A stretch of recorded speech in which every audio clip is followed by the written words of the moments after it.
Buenas tardes, gracias por estar en esta que es la última clase del curso Astronomía en tiempos de pandemia, que es una parte de una serie de clases online que hemos dado durante este último par de meses y que es una iniciativa de la Agrupación Científico-Cultural Licancabur, que se ejecuta en colaboración con el Centro de Astronomía de la Universidad de Antofagasta, como parte de un proyecto FNDR 2% de Cultura año 2020.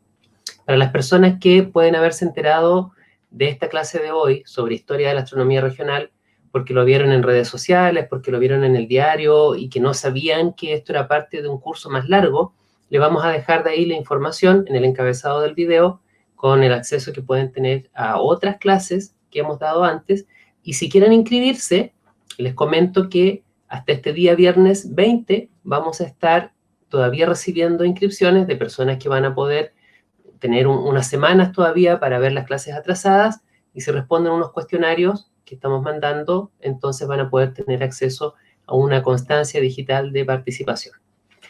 Dicho eso, que es lo que tengo que recitar siempre que comenzamos una nueva sesión, el tema de hoy, como les decía hace un momento, es Historia de la Astronomía Regional. Con esto vamos a cerrar este curso y sin más preámbulo vamos a ver este tema ahora.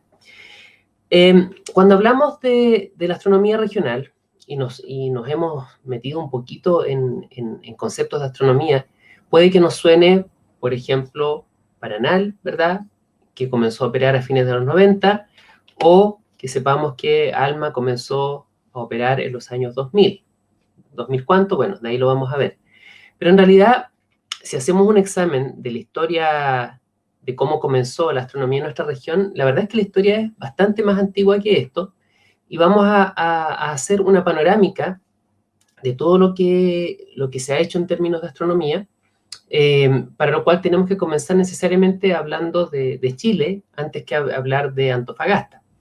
Entonces, la primera pregunta que vamos a abordar es esta: ¿en qué año parte la astronomía en Chile?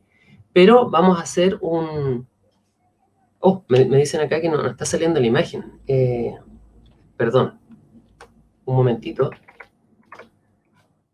Cosas que ocurren en la última sesión. Yo feliz hablando y...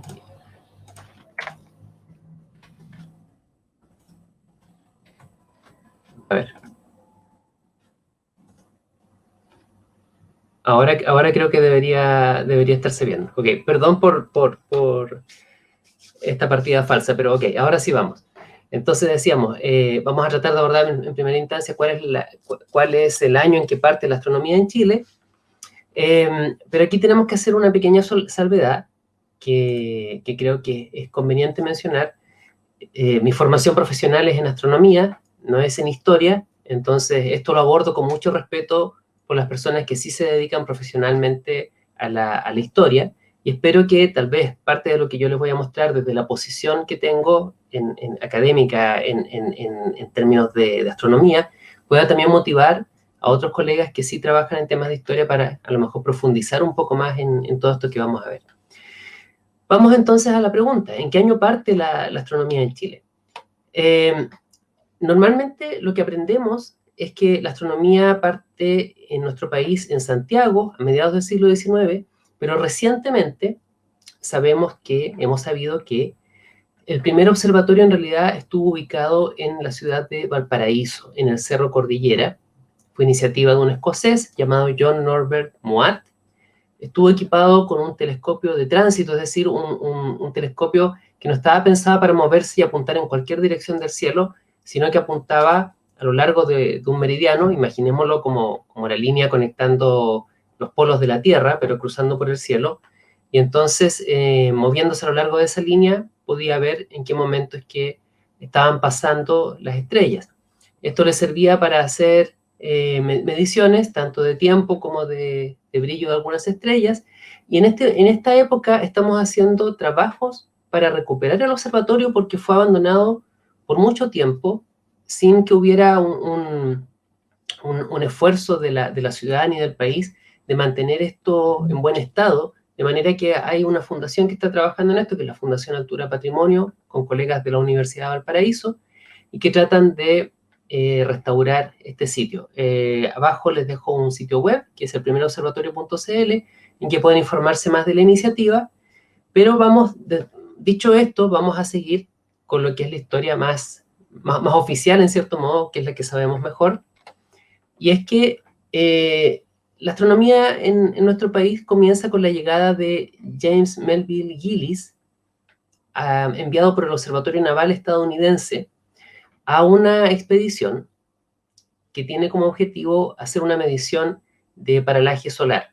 Básicamente, lo que están tratando de hacer es estimar correctamente las distancias que existen entre el Sol y los distintos planetas en el sistema solar, parte de lo cual se puede determinar de manera relativa por leyes físicas, es decir, podemos saber que si, por ejemplo, la distancia entre la Tierra y el Sol es 1, entonces la distancia entre otro planeta y el Sol va a ser un múltiplo de esa distancia, pero en algún momento vamos a necesitar conocer los números específicos de manera de poder transformar todos esos factores en distancias reales, ¿verdad?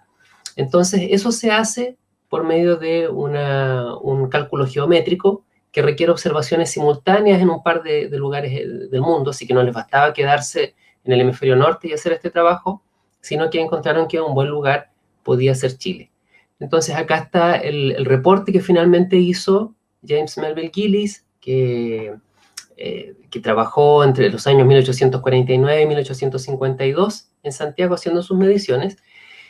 Y resulta que como parte del trabajo que hizo, tuvo que publicar esto en varios reportes, no solamente en el que vemos ahí. Fue una persona muy productiva. O sea, ustedes ven nada más, entre el año 1849 y 1850, sacó varios reportes de lo que estaba haciendo en términos científicos. Y vamos a leer directamente de sus palabras cuáles fueron las impresiones que tuvo cuando estuvo en nuestro país.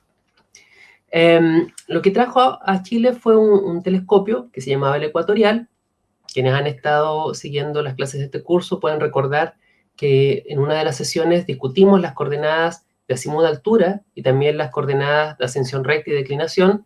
Dijimos que estas coordenadas de ascensión recta y declinación se llaman coordenadas ecuatoriales, y entonces lo que hacía este telescopio básicamente es que se podía mover en esas coordenadas ecuatoriales. Por eso se llamaba el Ecuatorial.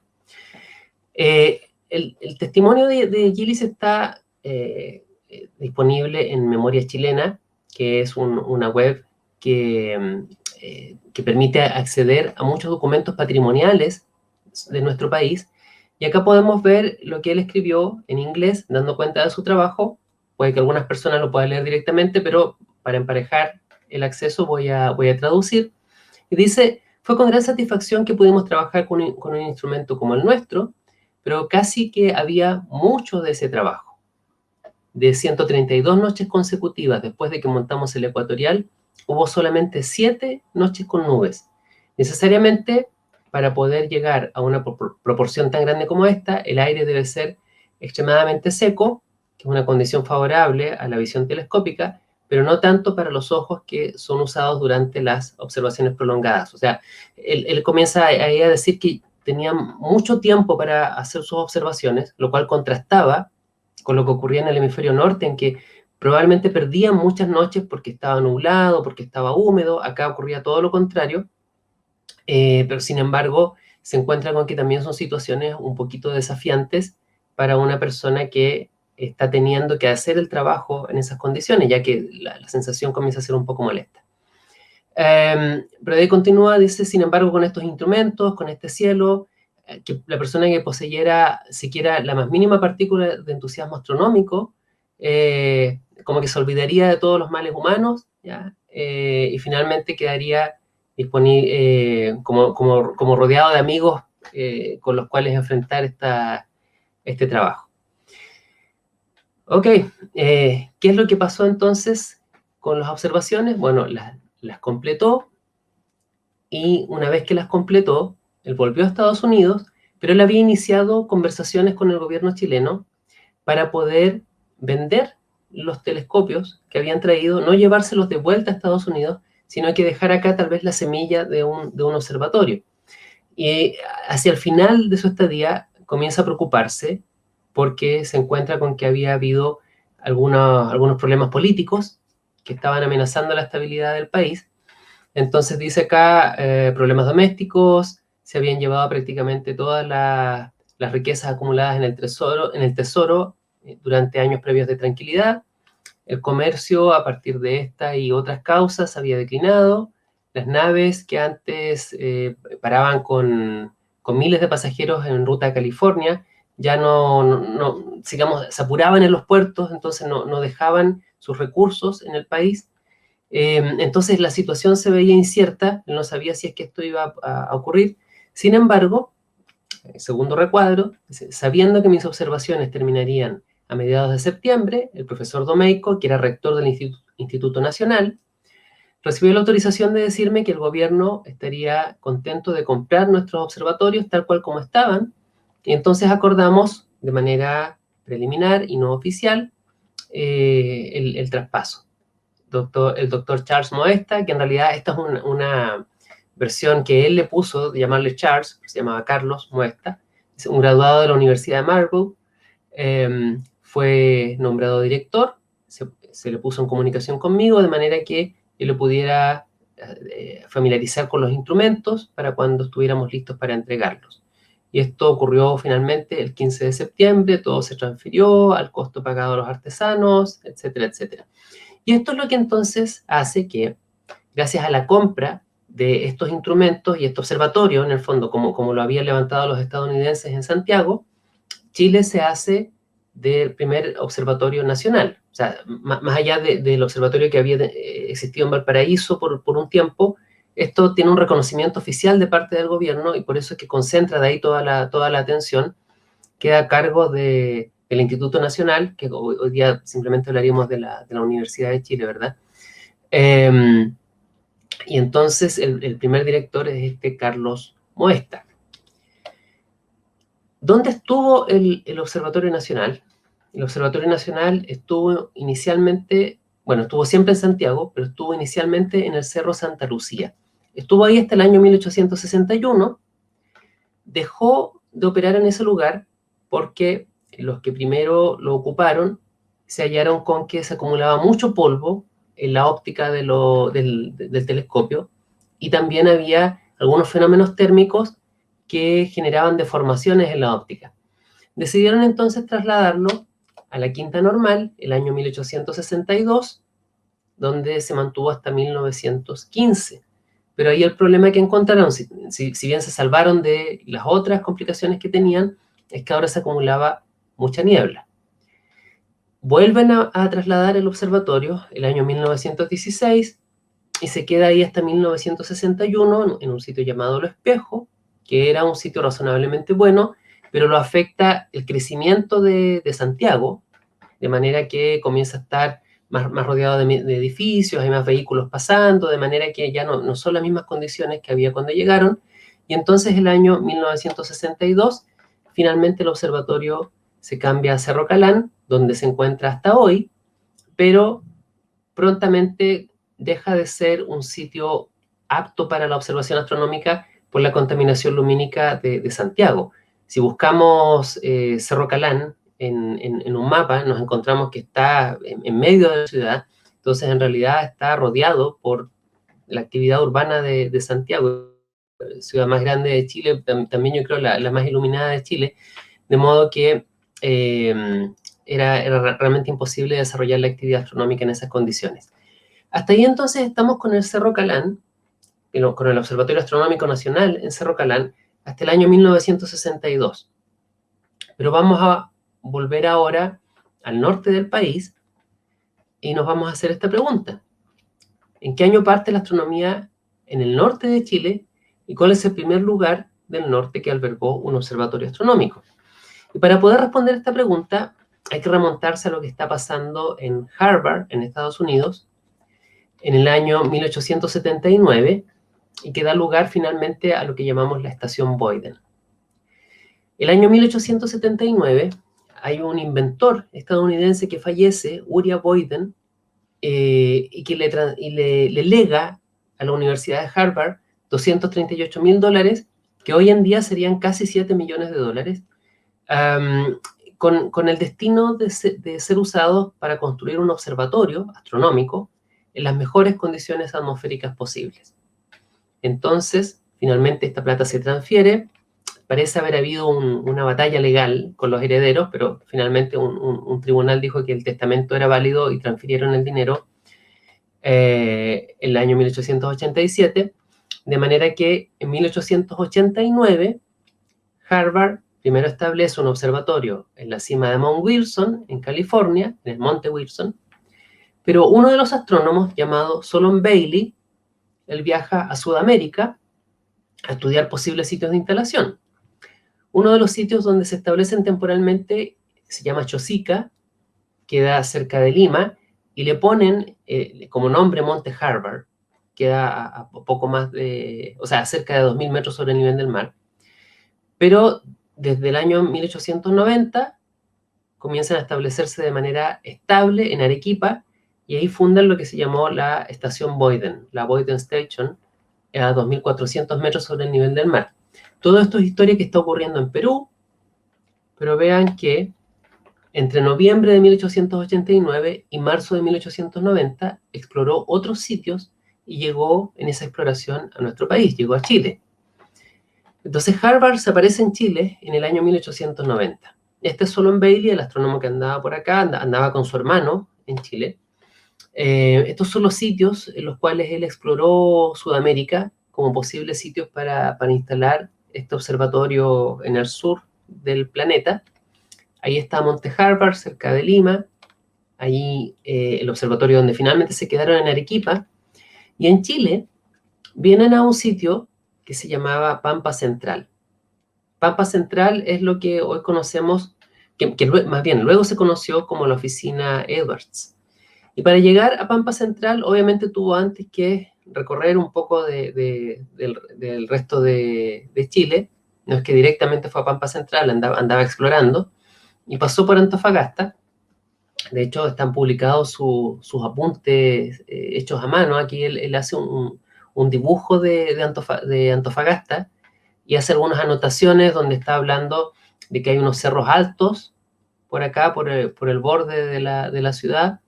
Aquí está la bahía, ¿verdad? Aquí hay un esquema donde están las casas, que esto es Antofagasta, y dice que parece que estos cerros detienen a las nubes. Efectivamente, si vemos esto en un mapa, es una aproximación razonable al comparar con una imagen satelital, y efectivamente esto es algo que regularmente vemos quienes vivimos en Antofagasta, que los cerros como que atajan las nubes, de modo que más allá de la cadena de cerros, si vamos al desierto, el cielo está despejado. Similar a lo que pasó con Gillies antes, veamos cuál es el testimonio de este astrónomo Solon Bailey de primera mano. Y vamos a traducir esta parte. Entre otras cosas, parte de lo que él hace en nuestro país es que visita el Observatorio Nacional. ¿Se acuerdan que ya contamos la historia del Observatorio Nacional en Santiago, cierto? Él comenta con admiración que tiene un equipamiento considerable. Dice, sin embargo, los instrumentos parecen estar o desmontados o faltos de reparación.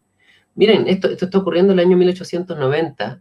Los instrumentos se habían comprado en el año 1852, o sea, habían pasado menos de 40 años, y algo había pasado que él dice, evidentemente el gobierno no ha mostrado interés en la prosperidad del observatorio, de manera que la impresión que él tiene como un observador astronómico extranjero, externo al país, que conoce por primera vez este observatorio, no es una impresión favorable, por mucho que haya sido el Observatorio Nacional, no le impresiona muy bien.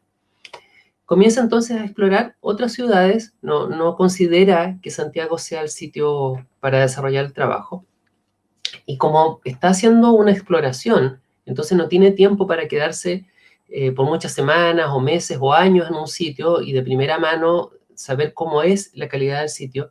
Se apoya en los testimonios de quienes viven en los lugares. Entonces le dicen que Valparaíso y los sectores vecinos a Valparaíso son malos por la prevalencia de las nubes costeras. Que Santiago y sus vecindades son buenas en verano, pero muy malas en invierno. Copiapó, mejor que Santiago. Chañarcillo, mejor que Copiapó, dice, lo cual especialmente está sujeto a la niebla o las nubes costeras. Pampa Central, dice, es muy bueno y probablemente mejor que todos los mencionados. ¿Dónde queda Pampa Central? Si lo buscamos hoy día en el mapa, está entre Baquedano y Sierra Gorda.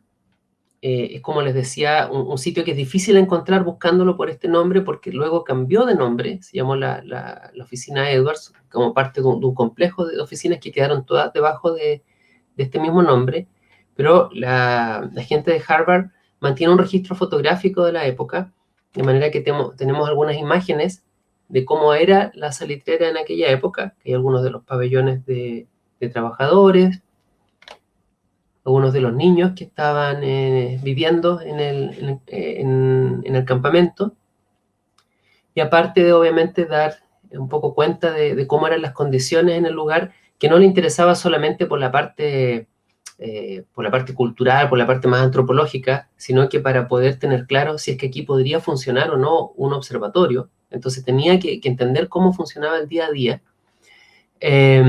Entonces deciden hacer algunas observaciones astronómicas para poder evaluar bien la calidad del sitio. Llega el día 6 de enero de 1890, llega su hermano de Copiapó, que se completamos el ajuste del fotómetro meridiano. Ese era el telescopio que ellos tenían, que era un telescopio que servía para hacer fotometría. Recuerden que en una clase explicamos lo que se hacía con la luz, con los datos en astronomía. Una de esas mediciones se llamaba mediciones fotométricas y tenía que ver con el brillo de los objetos que vemos en el cielo. Bueno, eso era lo que él estaba tratando de hacer. La siguiente noche comenzamos a hacer trabajo regular. Este instrumento se montó en el techo plano de la oficina, que sirvió bien para un trabajo temporal. Por unas pocas noches tuvimos problemas con una brisa fuerte, la que interfería un poco con nuestro trabajo, pero hicimos un refugio de una tela rígida, cosida a un marco de madera, que trajimos de Antofagasta, y esto alivió el problema. Y acá tenemos entonces una imagen de este telescopio de Harvard que estuvo funcionando por un par de meses en Pampa Central en el año 1890. Y esa es la armazón de madera con tela que él describía, y que acá podemos ver el telescopio adentro. Sigamos viendo lo que nos comenta. Dice, permanecimos en Pampa Central hasta febrero 25, y durante este día de prácticamente 2 meses las condiciones de nuestras observaciones fueron notablemente buenas. El trabajo con el fotómetro meridiano demanda un cielo que sea especialmente libre de nubes. Claro, porque como lo que están tratando de observar son diferencias de brillo entre las estrellas, si hay nubes, aunque sean nubes delgadas que estén pasando tal vez por delante de una estrella, pero no por delante de otra, va a alterar la medición del brillo que yo haga y me va a distorsionar todos los datos, de manera que necesito un cielo que sea muy limpio, muy desprovisto de nubes. Entonces comenta que de los 29 días en enero, durante los cuales se hicieron observaciones, en 21 noches el cielo estuvo completamente claro, y en 7 noches estuvo completamente claro por una porción del tiempo, y solo una noche estuvo nublada. Y durante febrero, 12 noches estuvieron completamente claras. De manera de poder llevar un registro más objetivo de estas condiciones, desarrolló un sistema en el cual con letras se marcaban las condiciones de nubes en el cielo. Y compararon Monte Harvard, que era este sitio en Perú, cerca de Lima, con el sitio en Pampa Central. Y mientras más avanza la letra, más malo es el lugar. Acá la letra D es el cielo completamente nublado, y la letra A es el cielo completamente despejado. Y acá ustedes pueden comparar. En Pampa Central, la gran mayoría de las noches eran A, luego un poquito nublado, categoría B, mientras que se invierte completamente en Monte Harvard, que era el sitio que inicialmente estaban considerando en Perú. Y lo mismo ven que ocurre en febrero. Entonces, esto obviamente empieza a llamar la atención de ellos. Los apuntes son muy entusiastas, van mostrando que los cielos son tipo A en Chile.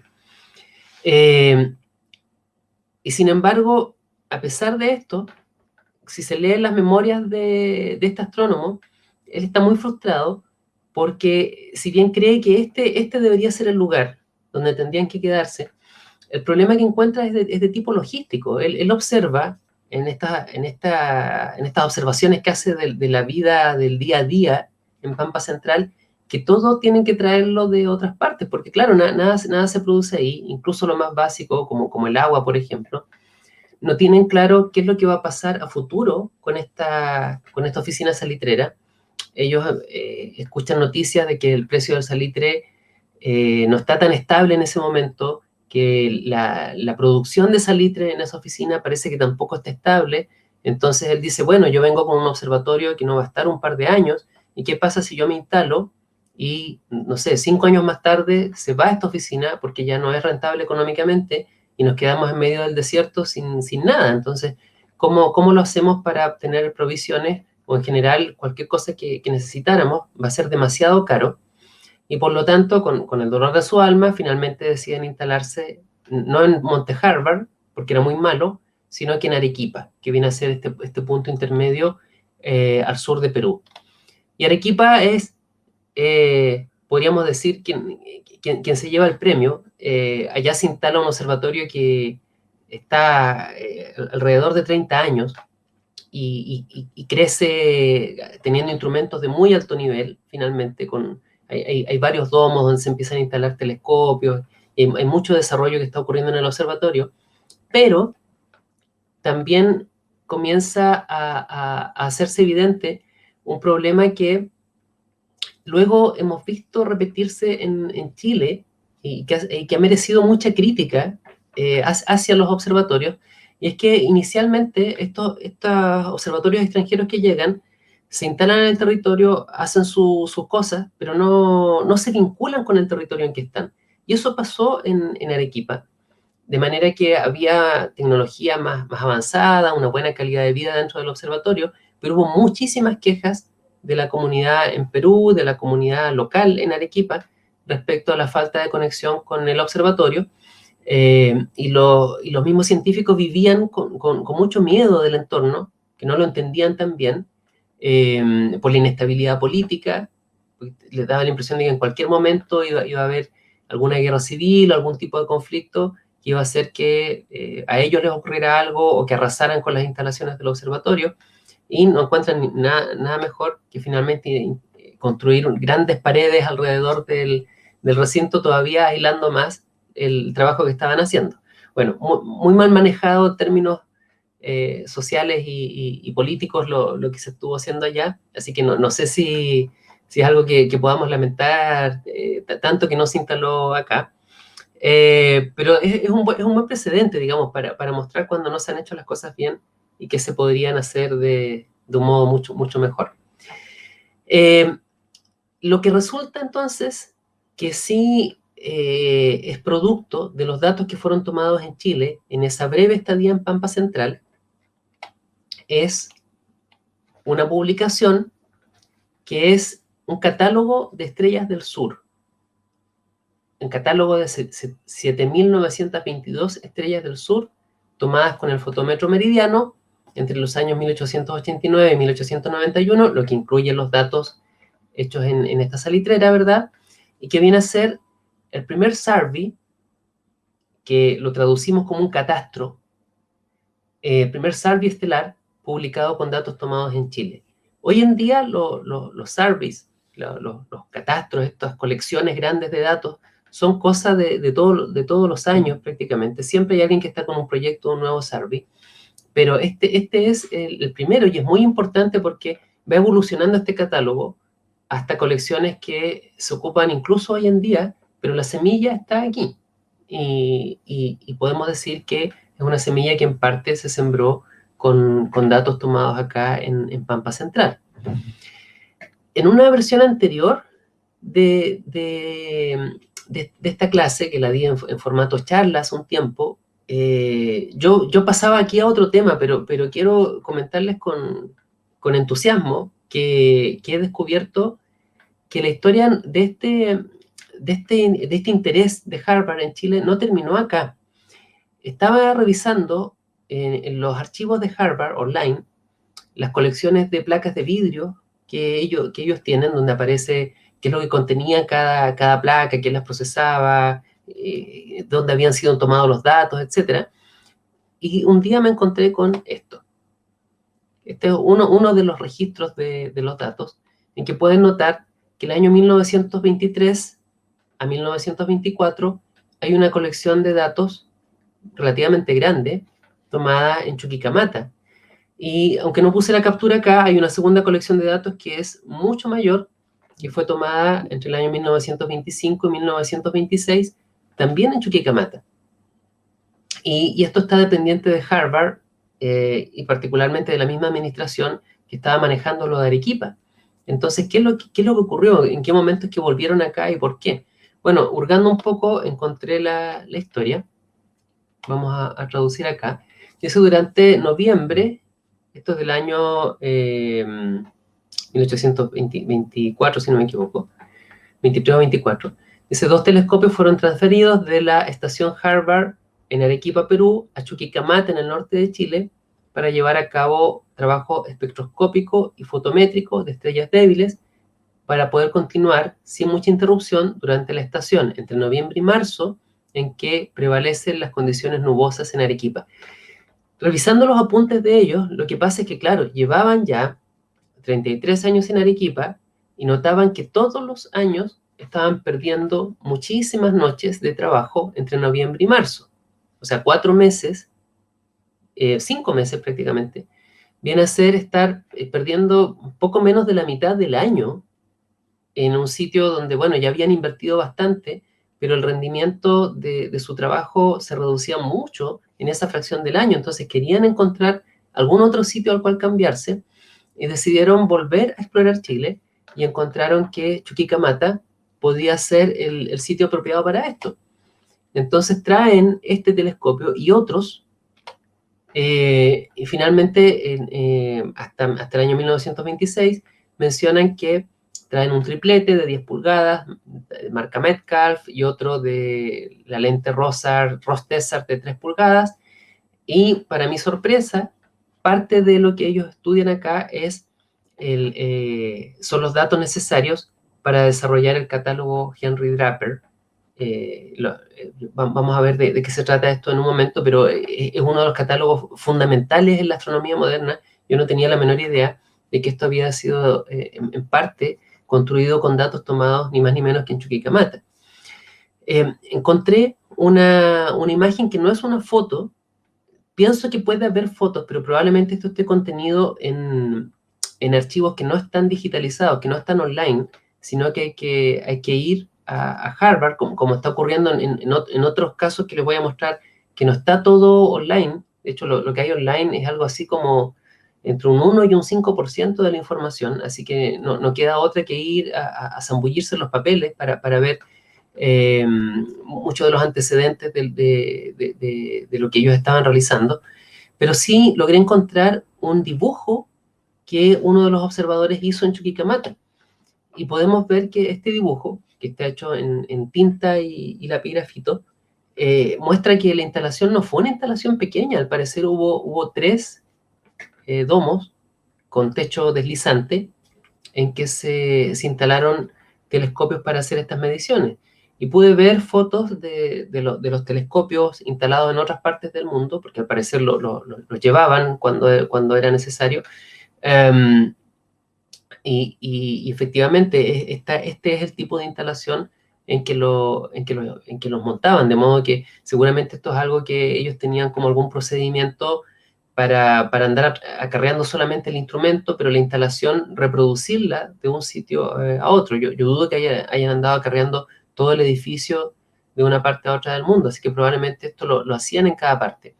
Le pregunté a Juan Pablo, Juan Pablo Colque, que ustedes quienes me han estado acompañando en la sesión de los viernes, ven que respondemos preguntas junto a él y a Sebastián Gallardo. Juan Pablo es de Chuquicamata, quedó muy sorprendido por esto. O sea, yo dije, me va a decir, estos están guardados en tal parte en Chuqui. En realidad estaba muy sorprendido por esto.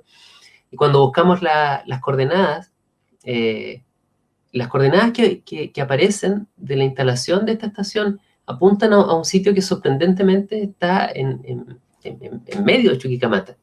Entonces no sabemos si estas coordenadas representan el sitio real, si son coordenadas que tenían alguna alteración de manera de no comunicar exactamente el sitio donde se habían hecho las observaciones, pero puede que sí esté contenida esta información en algún diario de viaje o algún documento de la época.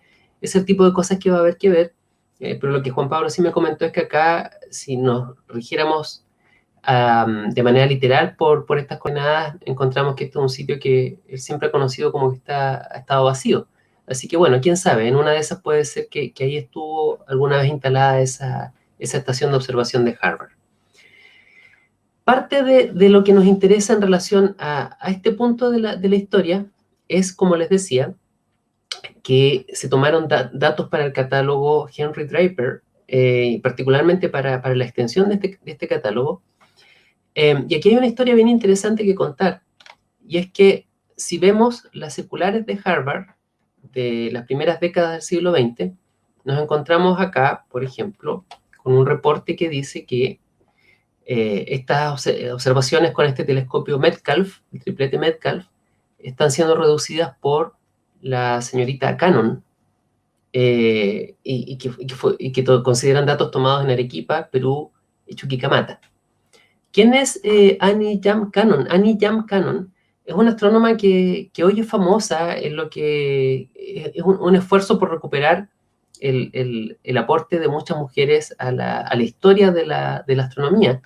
Pero en particular ella es bien notable porque a pesar de todos los obstáculos que hubo en su tiempo para la participación de mujeres en ciencia, y astronomía no fue la excepción inicialmente, ella tenía tanta habilidad y estaba tan bien educada en temas científicos que, en contraste con varias de sus colegas que solamente podían trabajar durante el día en oficina analizando datos, en lo que se llamó el grupo de las computadoras de Harvard, porque hacían cómputos, hacían análisis con las placas, ella sí fue parte de quienes pudieron hacer observaciones nocturnas, lo cual es rarísimo para esta época de la que estamos hablando, hasta comienzos del siglo XX.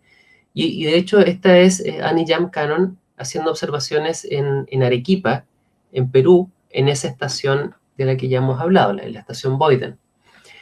¿Qué es lo que hacía Cannon y estas otras integrantes del grupo de las computadoras? Trabajaban con placas de vidrio en las cuales se registraban a veces datos fotométricos de estrellas, es decir, insistimos en esto, datos del brillo de las estrellas, pero en casos como este, lo que hacían era observar espectros de las estrellas, o sea, la descomposición de la luz de las estrellas, como haciendo una imagen de su arco iris. Tal vez usted mirará esto y dirá, pero ¿y dónde están las estrellas? ¿Dónde está el arco iris de las estrellas? Bueno, si hacemos un acercamiento, ahí podemos ver que estas barritas que aparecen como extendidas hacia la derecha, en realidad son arcoíris en blanco y negro, y que ahí están esas banditas de las cuales hablamos algún día, que son líneas en este caso, de absorción, y que si analizamos las líneas de absorción, sabemos que podemos extraer muchas propiedades de las estrellas, pero el problema al que se enfrentó Cannon es que, a diferencia de la ventaja que tenemos hoy en día de simplemente ir a un libro y encontrar hecha toda la teoría de esto, y encontrar los esquemas de clasificación y cómo ordenarlos y todo eso, ella simplemente veía estos datos y tenía que diseñar un sistema para ordenarlos. Entonces es la persona que finalmente encuentra la relación que hay entre todas estas bandas dispersas en las distintas estrellas, y se da cuenta que hay tipos de estrellas que pueden organizarse de tal modo que finalmente tengan una progresión que señale su temperatura. Entonces, si ahora a esto le ponemos colores, lo que nos encontramos es que estas banditas se ordenan así. Entonces vamos desde las estrellas más frías abajo hasta las estrellas más calientes, ¿ya? Y pueden ver que hay una secuencia natural entre que de abajo hacia arriba hay líneas que parecen aparecer, hacerse más intensas y luego volver a desaparecer, ¿cierto? Entonces no son saltos bruscos, se nota que hay transiciones suaves de un tipo de estrella a la siguiente. Cada una de estas tiras es uno de estos arcoíris de una estrella distinta. Entonces, bueno, ella es quien se lleva el mérito de haber hecho este sistema de clasificación. Cualquier persona que estudie astronomía profesional se ha encontrado con esto. Esto es algo que aún hoy se usa. insistamos en esto una vez más, en parte importante en base a datos tomados acá en Chuquicamata, en nuestra región, en la década de los años 20. ¿Qué pasa con la estación Boyden? La estación Boyden, decíamos que la gente estaba cansada en Arequipa, consideran venirse a Chuquicamata, pero si hoy en día vemos Chuquicamata, no es que encontramos las ruinas de un gran observatorio. Entonces, ¿qué pasó? Bueno, ellos opinaron que una vez más el tema logístico no era un tema que ellos veían claramente cómo resolver en Chile, de manera que deciden marcharse de Arequipa, no logran tomar la decisión de venirse a Chile, y parten finalmente a Sudáfrica. Y allá sí se desarrolla un observatorio grande en Sudáfrica, se llevan todas sus cosas y se quedan muchas décadas trabajando ahí.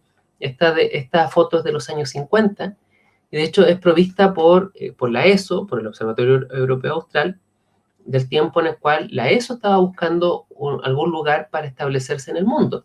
La ESO es la organización que sabemos que hoy administra nuestra región, Paranal, que tiene una parte de ALMA, ¿cierto? Entonces, ellos estuvieron considerando irse a Sudáfrica, pero finalmente optaron por Chile, y ya vamos a ver cómo es que se llega a eso. Pero en parte, entre los años 20 y los años 50, parte de la historia se completa con que hay una segunda institución estadounidense, ya no es Harvard, que hace su aparición en el norte de Chile, específicamente en la región de Antofagasta, y que es el Instituto Smithsoniano. El Instituto Smithsoniano lo encontramos por primera vez mencionado acá, como en los documentos de Harvard todavía, cuando están discutiendo si es que Arequipa pues, es un lugar donde quedarse, o si es que sería mejor venirse a algún lugar en Chile. Y entonces le encomiendan a L.B. Aldrich, ¿ya?, del Instituto Smithsoniano, en una estación cercana a Chuquicamata, entonces no es el sitio que ellos estaban considerando, que haga observaciones nocturnas de las condiciones del cielo, ¿verdad? Y entonces tenemos que averiguar cuál es esta segunda estación, que no es la de Chuquicamata, sino que es esta del Instituto Smithsoniano, y que está cerca de ahí. Y nos encontramos en el año 1918 con que hay algo que se llama la expedición de la constante solar smithsoniana a Calama. Y esto ocurre el año 1916-1917, se reporta en el año 1918, y básicamente dice que C.G. Abbott, Charles Greeley Abbott, que era un empleado del Smithsoniano, director por mucho tiempo, reporta a la Academia Nacional de Ciencias que, bla, bla, bla, finalmente se vio convencido que el desierto de nitrato de Chile es la región más desprovista de nubes en el planeta que esté fácilmente accesible. Entonces, bueno, da ahí como coordenadas de lugares donde han hecho algunas observaciones, y finalmente entonces toman la decisión de instalarse en el sector de Calama durante lo que terminaron siendo 37 años, este es Charles Greeley Abbott, con objeto de responder a dos preguntas. Lo primero es si cambia el valor de la constante solar en el tiempo, y si es que ese cambio, si es que existe, afecta el clima en la Tierra. Ya, ¿qué cosa es la constante solar? Tenemos que decir eso, ¿verdad? La constante solar viene a ser la cantidad de radiación que yo detecto a una distancia del Sol y la Tierra en una unidad de área estándar, que podemos decir para estandarizar todo, que es 1 metro cuadrado. Entonces, en un cuadrado de 1 metro por 1 metro, ¿cuánta radiación solar yo estoy detectando? Digamos que eso es mi valor de constante solar, y entonces ahora me pregunto, ¿cambiará ese valor así como pasa el tiempo? Entonces, para eso tengo que estar midiéndola, ¿verdad? Y de manera muy precisa. Pero ellos tenían una segunda inquietud, y es que si ese cambio existía, suponiendo que sí, si es que ese cambio afectaba o no al clima en la Tierra. Entonces, si podía haber alguna relación, que por ejemplo lloviera más o hubiera más sequía o cualquier fenómeno que pudiera finalmente ser de interés de los seres humanos. Lo que hacen entonces es que se instalan primero entre los años 1918 y 1920 en una mina cerca de Calama, pero se encuentran con que les molesta mucho el polvo, el humo de Calama y Chuquicamata, y entonces es mejor para ellos trasladarse un poco más al sur y escogen un lugar que se llama Montezuma. Acá me han corregido, a veces me han dicho que es Moctezuma, pero lo voy a decir como está escrito en las publicaciones de la época, porque al parecer es como ellos consistentemente se refirieron al sitio, así que digámosle así para guardar consistencia con lo que está publicado. Y entonces establecen este observatorio en Montezuma el año 1920, y es un observatorio relativamente moderno, o sea, tiene instalaciones bien robustas, bien equipadas, en que encontramos que poco a poco van agregando nuevos instrumentos que en varios casos son desarrollados por los mismos científicos. Es decir, si un instrumento que necesitaban para hacer observaciones del Sol, que era el interés que ellos tenían, no existía o creían que podía hacer un mejor trabajo que uno que ya existía, entonces simplemente lo desarrollaban, lo inventaban. Así que hubo mucho trabajo acá de desarrollar nuevos instrumentos, lo que hoy día llamamos astroingeniería. Y aquí quiero mostrar una lámina meramente para aprovechar de hacer una corrección, porque esto está mal, pero se las muestro tal cual como alguna vez la vi, diciendo que estos probablemente eran paneles solares en Montezuma, y esto es plausible en principio, porque los primeros paneles solares tienen patentes que datan por ahí de los años 30, 1930, entonces que en un sitio dedicado al estudio de la radiación solar pudiera haber habido paneles solares en los años 40, la verdad es que sí, en principio podía ser. Pero si hacemos una mirada más crítica, es un poco raro que no vemos cables ni nada por ningún lado que esté conduciendo la electricidad. Entonces, es demasiado maravilloso para ser cierto. Y buscando la respuesta a qué sería entonces la función que cumplían estos paneles aquí, encontré un reporte de estudios que estaban haciendo en Estados Unidos, y que finalmente hay una publicación a fines de los años 40 en un periódico estadounidense, en que si vemos lo que están comentando al público, dice su ropaje, su tienda, su camisa, podrían finalmente ser a prueba del sol en el futuro, gracias a experimentos que se están conduciendo en la cima del monte Montezuma en Chile. Científicos de la institución smithsoniana están haciendo mediciones precisas del efecto en varias telas de diferentes elementos que se exponen a la luz del sol. Bueno, básicamente lo que querían ver era qué tanto la radiación solar podía degradar distintas telas, lo cual, si bien acá se plantea como algo de interés para los civiles, como que el día de mañana su ropa o una tienda que ocupe para acampar va a estar mejor protegida contra el sol, la verdad es que parece haber sido algo de investigación militar desarrollada en apoyo de las operaciones de la Segunda Guerra Mundial. Recuerden que la Segunda Guerra Mundial fue hasta el año 1945, y hay por lo menos un reporte militar que muestra que una estación de la misma institución, trabajando en Estados Unidos, sí estaba haciendo estas investigaciones para decidir de qué material hacer la ropa de los soldados. Entonces, quizá parte de esto también se estaba haciendo acá, y de hecho, una segunda lectura de esto es que acá lo que estaban haciendo era exponer al sol distintas muestras de tela para analizar cómo era su degradación. Por eso es que hay tantas muestras que están disponibles ahí. ¿Qué se descubrió en Montezuma? Bueno, recuerden que ellos estaban buscando si es que habían variaciones en la constante solar, y creyeron detectar variaciones en la constante solar.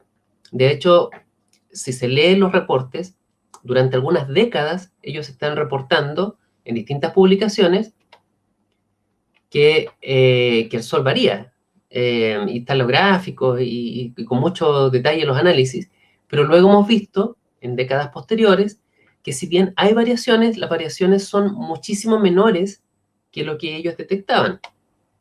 Acá hay un gráfico de los que ellos generaron, Acá podemos ver cómo, según su percepción, sus mediciones, la radiación parece estar locamente subiendo y bajando, así como van avanzando los años, ¿verdad? Pero acá vamos a marcar con rojo el tamaño real de la variación de esa constante solar, que es muchísimo más chiquitito que esto que estamos viendo en el gráfico. Entonces, ¿qué es lo que ellos estaban finalmente detectando? Bueno, una de las hipótesis que recibe más aceptación hoy en día es que ellos estaban en realidad observando variaciones de la transmisión atmosférica de la Tierra. O sea, más que detectar cómo cambiaba la radiación del Sol, lo que detectaban era cómo la atmósfera de la Tierra dejaba pasar esa radiación del Sol. Entonces, hoy en día que podemos hacer estas mediciones desde el espacio sin atmósfera, por lo tanto, tenemos el valor real, que es el que está acá, pero con atmósfera se producen estos valores más oscilantes, digamos. Sin embargo, esto tiene mucho interés para estudios sobre cómo van cambiando las propiedades de la atmósfera a lo largo del tiempo, porque tenemos décadas de datos. Así que, dado el interés que ellos tenían en hacer relaciones entre la variación de la constante solar y cambios en el clima, a pesar de que para ese fin no tenían la precisión necesaria, de todos modos sus datos sí son interesantes para estudiar cambios en la atmósfera. Así que terminaron siendo una especie de proto-observatorio de cambio climático, que es otro tema que hoy en día nos interesa mucho, ¿verdad? Legado de Montezuma, creo que esta es una de las cosas más importantes para la astronomía más moderna, es que algo que indirectamente confirmaron y que fue parte de los antecedentes que la ESO ocupó cuando decidió instalar Paranal y el VLT, ¿verdad?, en el norte de Chile, es que con los datos tomados en Montezuma había décadas de respaldo, de mediciones, que mostraban que el sitio era extremadamente seco, y entonces era un buen indicador de que la región era extremadamente seca. Acá podríamos decir, pero ¿y cómo? ¿Y no basta con venir un día y darse cuenta que es muy seco? Bueno, claro, pero es que un observador que viene un día puede tener mucha suerte. Y tal vez si viene un año puede tener mucha suerte todo el año. Pero ¿cómo sabemos si eso es estable a gran escala en el tiempo? Especialmente si vengo con un proyecto que se plantea estar varias décadas hacia el futuro. Necesita tener los antecedentes de que hacia el pasado son condiciones que se han mantenido por mucho tiempo. Entonces, tener datos tomados desde los años 20 hasta mediados del siglo XX, durante 37 años finalmente, por supuesto era un súper buen antecedente. ¿Por qué cerró Montezuma?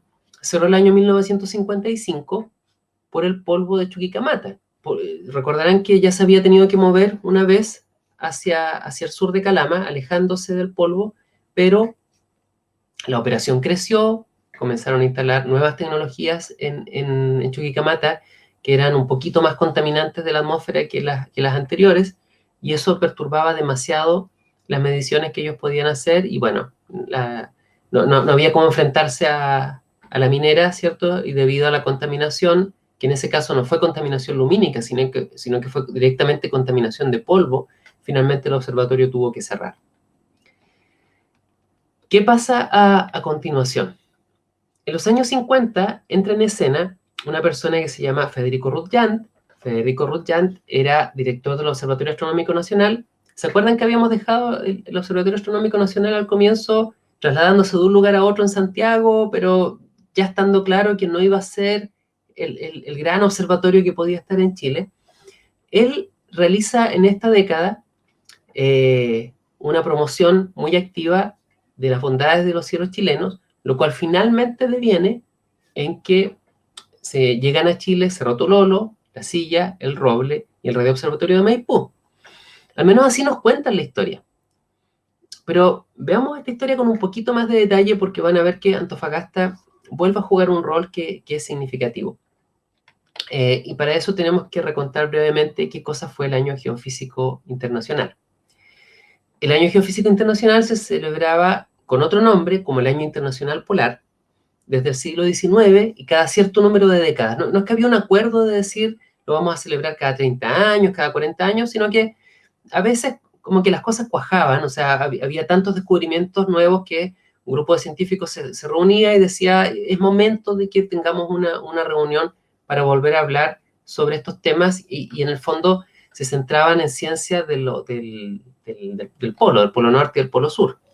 Entonces hubo uno de estos años que cruzaba el número del año, porque partía a mediados de uno, terminaba a mediados del otro, en el año 1882-1883, otro en el año 1932-1933, y el más reciente lo hemos tenido el año 2007-2009.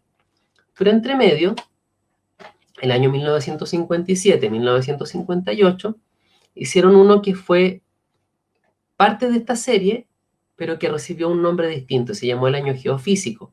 ¿Y por qué? Porque vino a ser un año polar, pero con un tema modificado porque se incluyeron avances en otras áreas afines u otras áreas que eran muy de vanguardia en la ciencia en general en ese año, pero todas relacionadas de una manera u otra con los estudios de la Tierra. ¿Cuáles ciencias se declararon las ciencias del año? Auroras y luminiscencia nocturna, rayos cósmicos, geomagnetismo, gravedad, física de la ionósfera, bueno, etcétera, etcétera, etcétera, sismología y actividad solar. Y en sus principales logros encontramos que dio lugar al Tratado Antártico, ese de los usos pacíficos del continente antártico. Se descubrieron los cinturones de Van Allen, que me parece que sí, hemos hablado de esto cuando hablamos del magnetismo de la Tierra, ¿verdad? Y dijimos que a través de los cinturones de Van Allen se desplazaban cargas que llegaban del Sol principalmente y que finalmente interactúan con nuestro planeta más cerca de las zonas polares, y eso es lo que da lugar a las auroras australes y boreales.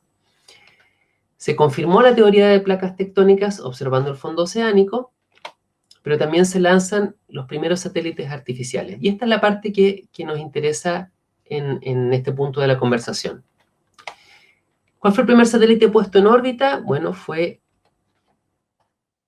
el Sputnik de la Unión Soviética, el año 1957, lo cual ocurrió para sorpresa de los estadounidenses, que estaban ya en este año internacional, el año geofísico internacional, era el año 57, y se hablaba de un programa para en los siguientes años poner en órbita un satélite artificial, y fue en una conferencia que se estaba sosteniendo, una conferencia internacional, en que los soviéticos muy socarronamente comienzan a insinuar que tal vez ellos van a llegar antes, y nadie les creía con esto, hasta que de pronto el anuncio es que el satélite ya se lanzó.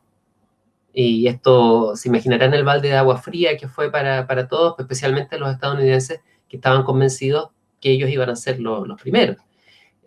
Muy discretamente los soviéticos habían refinado mucho sus capacidades científicas y tecnológicas, de manera que no solamente ponen en órbita el primero, sino que también el segundo, y recién al año siguiente Estados Unidos logra reaccionar poniendo en órbita el Explorer 1 y el Vanguard 1, el Explorer 3 y la Unión Soviética el Sputnik 3. Y si miramos las cosas así, pareciera que la verdad el rendimiento no fue tan dispar, porque cada uno de estos grandes superpoderes puso en ese par de años 3 satélites en el espacio. Pero hay que fijarse siempre no solo en los éxitos, sino que en los fallos. Y cuando hacemos eso, nos encontramos que en esos 2 años, la Unión Soviética falló en uno de sus lanzamientos. O sea, pudo haber tenido un máximo de 4 satélites en el espacio y puso en órbita 3. Mientras que Estados Unidos en el mismo periodo falló en 12. Es decir, este número ya por sí solo como que pone en evidencia lo desesperado que estuvo el lado estadounidense tratando de ponerse al día cuando no tenían lista la tecnología, y que de hecho explica varios de los fallos iniciales que tuvieron, porque tuvieron que empezar rápidamente a punta de prueba y error a aprender cosas que en circunstancias normales le habría demorado años aprender. Finalmente, como vamos a ver en un momento, tuvieron que terminar ocupando cohetes militares, no cohetes destinados para investigación científica, con objeto de poner el Explorer 1 en el espacio, porque no estaba resultando con el programa de cohetes que inicialmente querían enviar al espacio. Ok, estamos mencionando esto porque van a ver que tiene su relevancia, y el Año Geofísico Internacional también se celebró en Chile. Chile obviamente no era una potencia espacial en ese momento, todavía no lo es. Estamos dando nuestros primeros pasos en hacer uso del espacio, especialmente para investigación científica, ¿verdad? Pero formó parte de las celebraciones del año. Entonces hay un documento de la República de Chile, un comité de Relaciones Exteriores del año 57, en que se da cuenta de los trabajos desarrollados para este año. Y si vamos a la sección 11 sobre satélites artificiales, nos encontramos dos iniciativas, que uno se llama el Plan Vanguard, ¿ya? Y el otro el Plan Moonwatch. Y el Vanguard será ejecutado, dice, por Estados Unidos con 2 estaciones en Peldehue, en Santiago, y en Salar del Carmen, en Antofagasta. Ok, entonces acá ya vuelve a salir el norte como parte en parte de esta historia. Y respecto al Plan Moonwatch, dice, como coordinador de Chile con la Smithsonian Institution of Washington, ha sido designado el profesor Federico Rutjan, del cual habíamos estado hablando, que era el director del Observatorio Nacional, quien organizó 4 grupos de observación en Antofagasta, Santiago, Concepción y Temuco. Entonces, nuevamente está Antofagasta en este plan de trabajo. Y de hecho, si vamos a revisar los registros de la época, las comunicaciones entre Estados Unidos y Chile, vemos que efectivamente le envían información a 2 colegas, a Erich Hellmayer de la Católica en Santiago y a Federico Rutjan de Chile, respecto a dónde se van a ver, dónde se va a ver el Sputnik. Entonces, ¿de qué se trataba este proyecto Moonwatch que estaba dirigiendo Rutjan en 4 ciudades del país? Básicamente tenía que ver con organizar grupos de observadores que verificaran que el satélite pasaba en la fecha y hora en que se supone que tenía que pasar, porque de esa manera se podía confirmar que lo que se llaman los elementos orbitales, que son componentes de una ecuación de movimiento del satélite, eran correctos. Si había errores, entonces había que corregirlo de modo de poder hacer predicciones de dónde iba a estar el satélite, a fin de poder tomar datos desde la Tierra, de poder captar desde la Tierra los datos que el satélite iba a estar enviando. Entonces, para ello, se organizó en Estados Unidos este gran proyecto Moonwatch, que en el fondo vino a ser lo que hoy día llamaríamos un proyecto de ciencia ciudadana. Se involucró a gente sin formación científica, pero que fuera entusiasta, de manera que se le daba un entrenamiento muy básico, pero venían a cumplir, ocupando ese entrenamiento muy básico, una función que realmente era útil en ciencia para hacer avanzar este proyecto científico. Entonces, lo que habían hecho los soviéticos, luego los estadounidenses, era poner en órbita los satélites, pero ellos no estaban presentes en todo el globo terráqueo. Necesitaban gente que estuviera dispuesta voluntariamente a hacer la observación, decir, sí, yo lo vi pasar en tal lugar, a tal hora, en tal fecha, pero hacerlo con tanta precisión que les sirviera a ellos para poder confirmar sus datos. Esto lo hemos visto en épocas más recientes, este tipo de proyectos que involucran a la ciudadanía, por ejemplo, con el proyecto SETI at Home en los 90, que era un proyecto de búsqueda de inteligencia extraterrestre.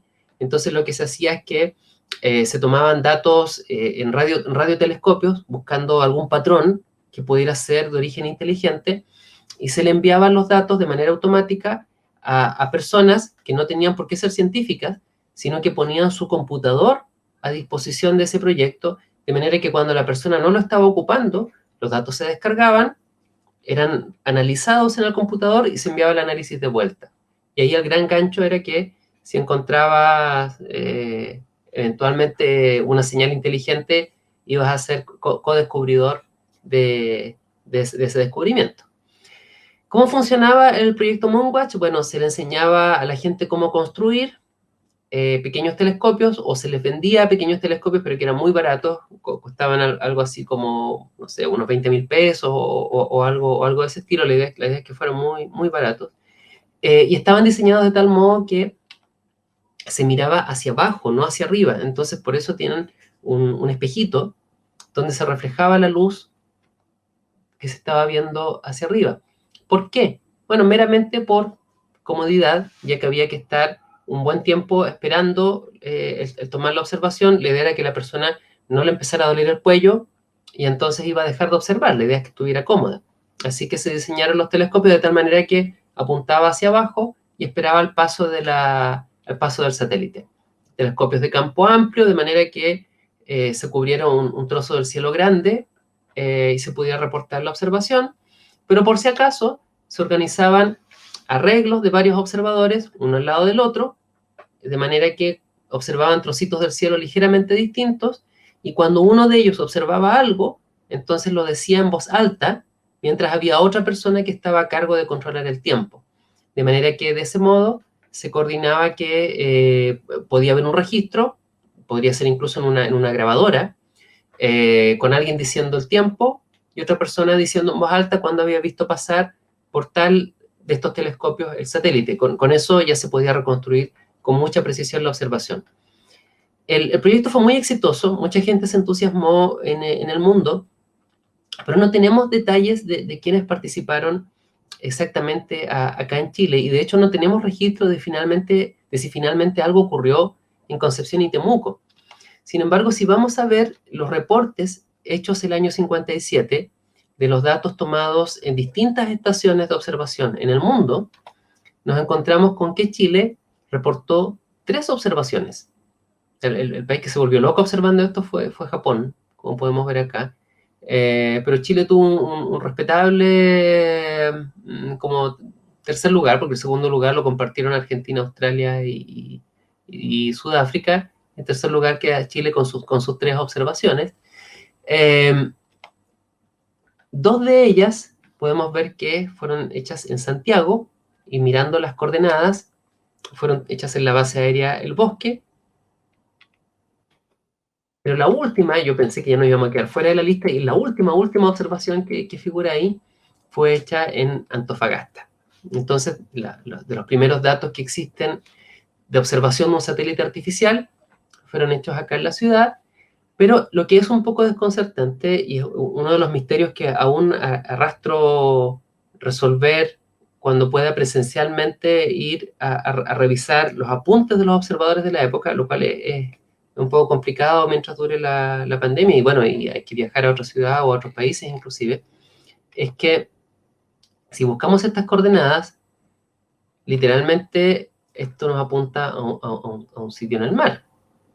Entonces no sé si es que de verdad las observaciones fueron hechas a bordo de algún barco, tal vez hubo marinos que estaban involucrados en esto, o si estas pueden haber sido coordenadas que tuvieran algún tipo de distorsión para efectos de ocultar el verdadero lugar donde se estaba haciendo la observación, lo cual podría no ser raro si es que a lo mejor había habido algún equipo que hubieran dejado ahí y no querían que accidentalmente alguien que leyera el reporte fuera al lugar y tal vez no había seguridad. Bueno, no sé, eso es el tipo de cosas que hay que encontrar en los apuntes de la época para aclarar bien qué es lo que pasó, pero sí tenemos sin controversia la tranquilidad de que Antofagasta fue parte de estas observaciones del Moonwatch, de este proyecto de observación de los primeros satélites. Pero recordarán que había dos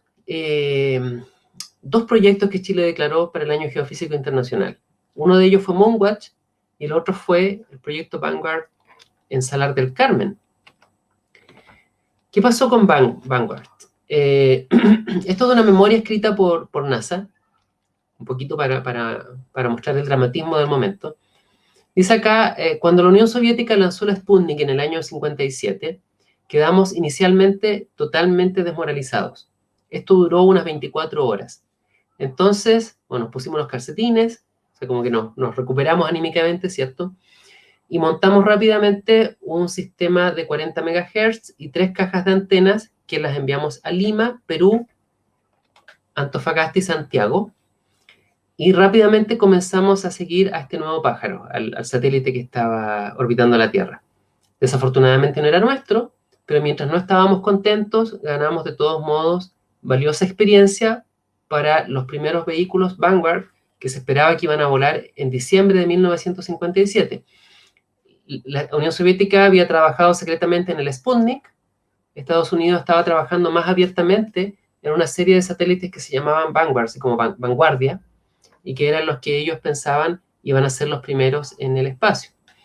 ¿Qué nos ocurrió entonces? Es que en lo que ellos mandaron a Antofagasta estaba la semilla de una estación que se instaló en Salar del Carmen y que encontramos como podemos ver su aspecto, digamos, en lo que se llamaban unas tarjetas QSL que eran usadas en la época. Esto, los radioaficionados puede que todavía las usen, pero eran muy populares antes, cuando la radioafición era un hobby más extendido, en que la gente de distintas partes del mundo sentía como un logro haber detectado una señal de alguna otra parte del planeta, y cuando lo hacían, entonces enviaban una postal del lugar donde se había detectado la señal a otra persona que le respondiera, y así, bueno, se establecía comunicación entre distintos sitios, y cada sitio estaba identificado por un código de radioaficionados. Entonces acá podemos ver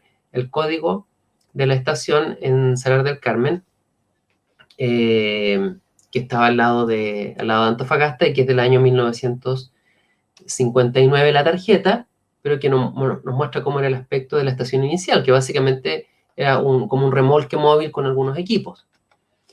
Fue operada por el Ejército de Estados Unidos el año 1957, pero el año 1958 se crea NASA.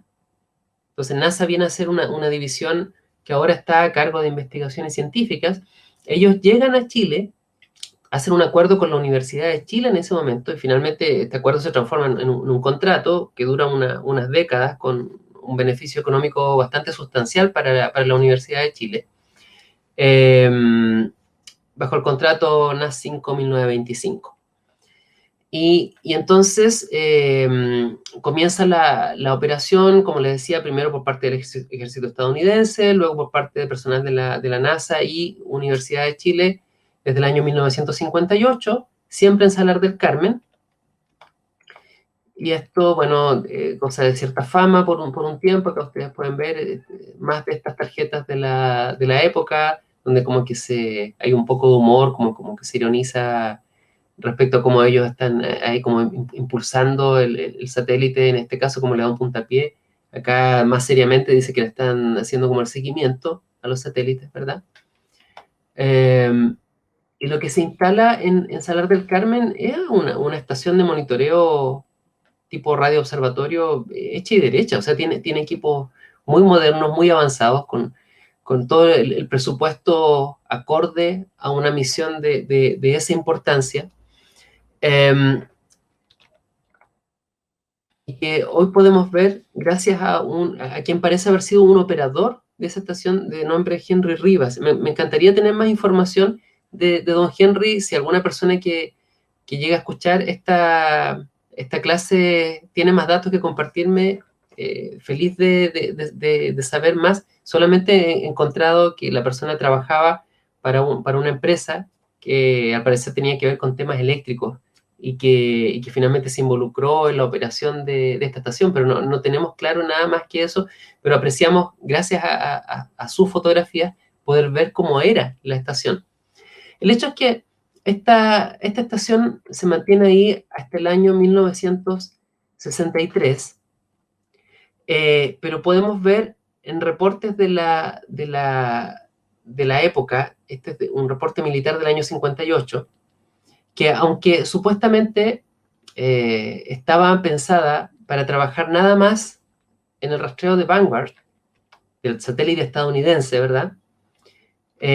Mencionan que se están conduciendo operaciones secas, ¿ya? En todas las estaciones, incluyendo la de Salar del Carmen. Operaciones secas se refería a que no estaban pudiendo tomar datos de satélites estadounidenses, pero estaban de todos modos practicando haciendo las observaciones ¿cómo se llama?, de los otros satélites que en ese momento ya estaban puestos en el espacio.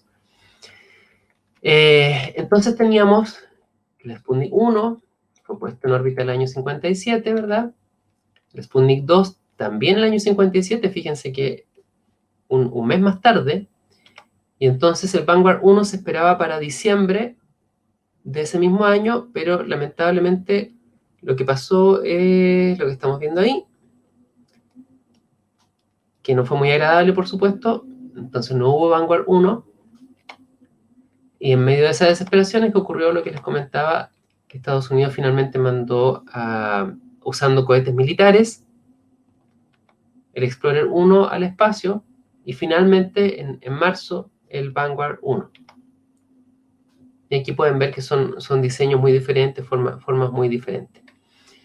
Lo que ocurrió finalmente es que la estación fue decomisionada el año 1963, en julio, básicamente porque había aumentos de potencia en otras estaciones, de manera que no se necesitaban tantas estaciones intermedias para poder captar las señales que estaban llegando de los satélites, así que la de Antofagasta quedó como una estación redundante.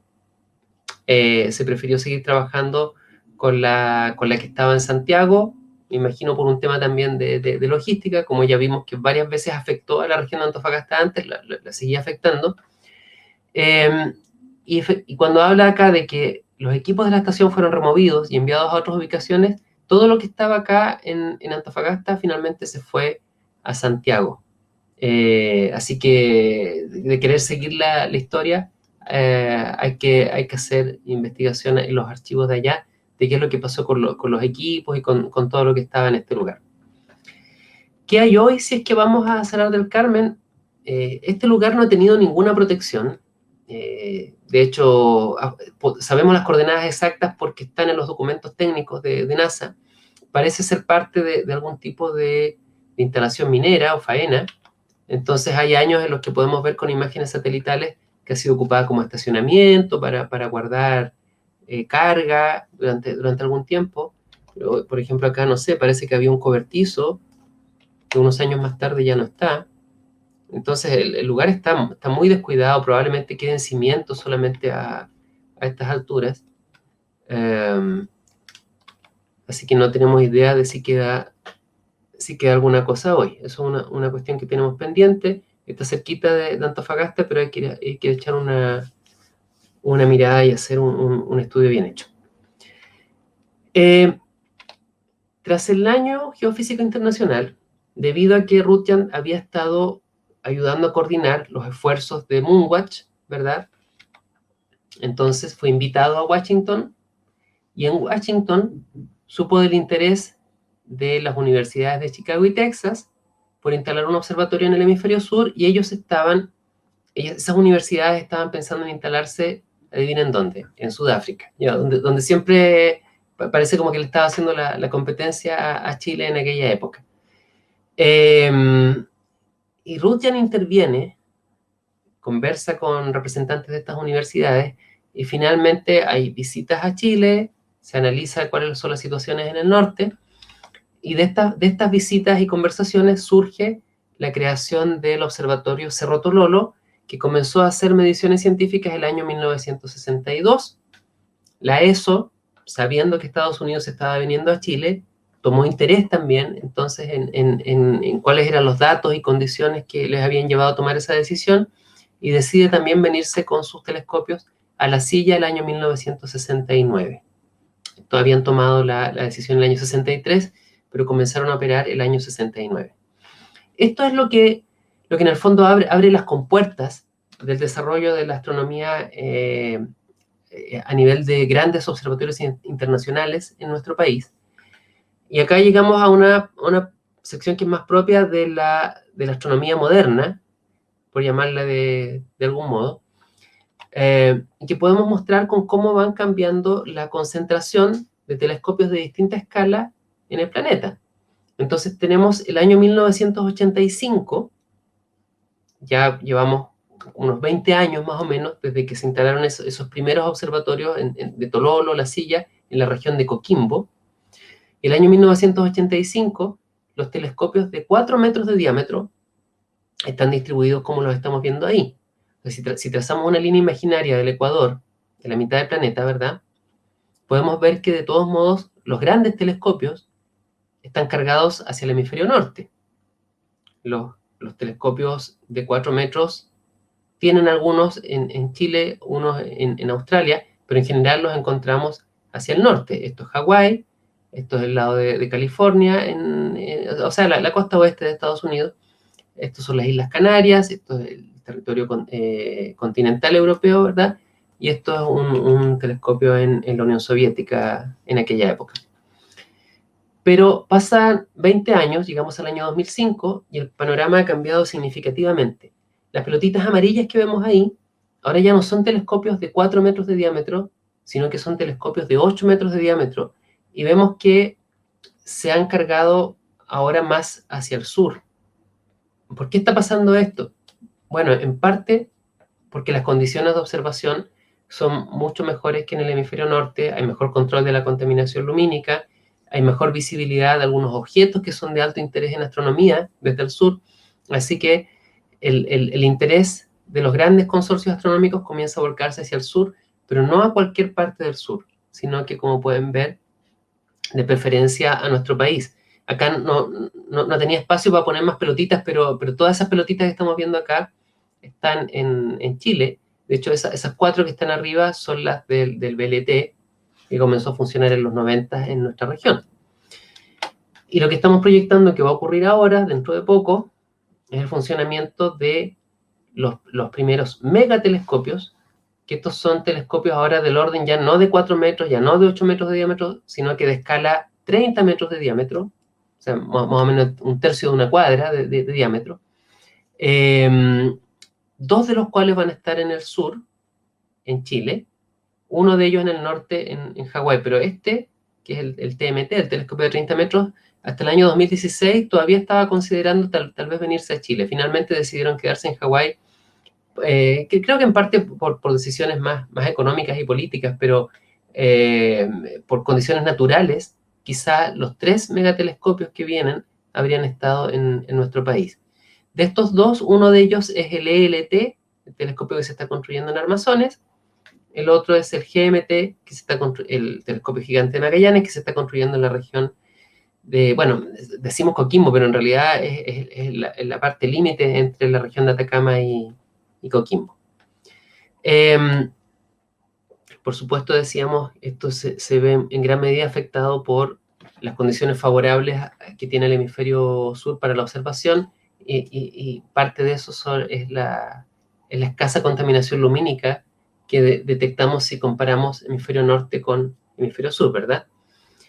Ok, entonces aquí nos pegamos un salto, dijimos, estábamos en los años 50, Federico Rutjan haciendo gestiones para que vinieran estos primeros grandes consorcios a Chile, lo cual ocurre en los años 60, y en nuestra región, sin embargo, todavía van a pasar unos 30 años antes de que haya algún movimiento, porque los primeros consorcios llegan a Coquimbo, no a Antofagasta.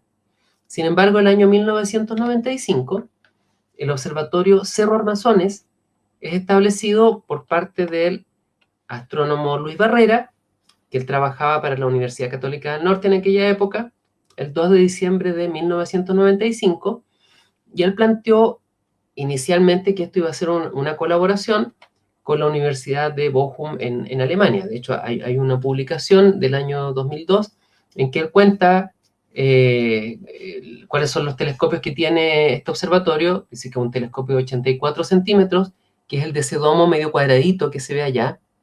El otro un telescopio de 41 centímetros, que es el que estaba aquí en este domo blanco. Y están los planes, dice, de establecer un telescopio llamado Hexapod de 1,5 metros en colaboración con la Universidad de Bochum en Cerro Armazones, y que lo habían testeado en Alemania y que funcionaba todo súper bien. Sin embargo, a pesar de que esto iba a ser como un desarrollo conjunto inicialmente, los alemanes se establecieron en un cerro aparte. Ese tampoco es el Cerro Armazones, sino que es un cerro vecino. Entonces estaban físicamente lejos y desarrollaron sus operaciones más bien por separado.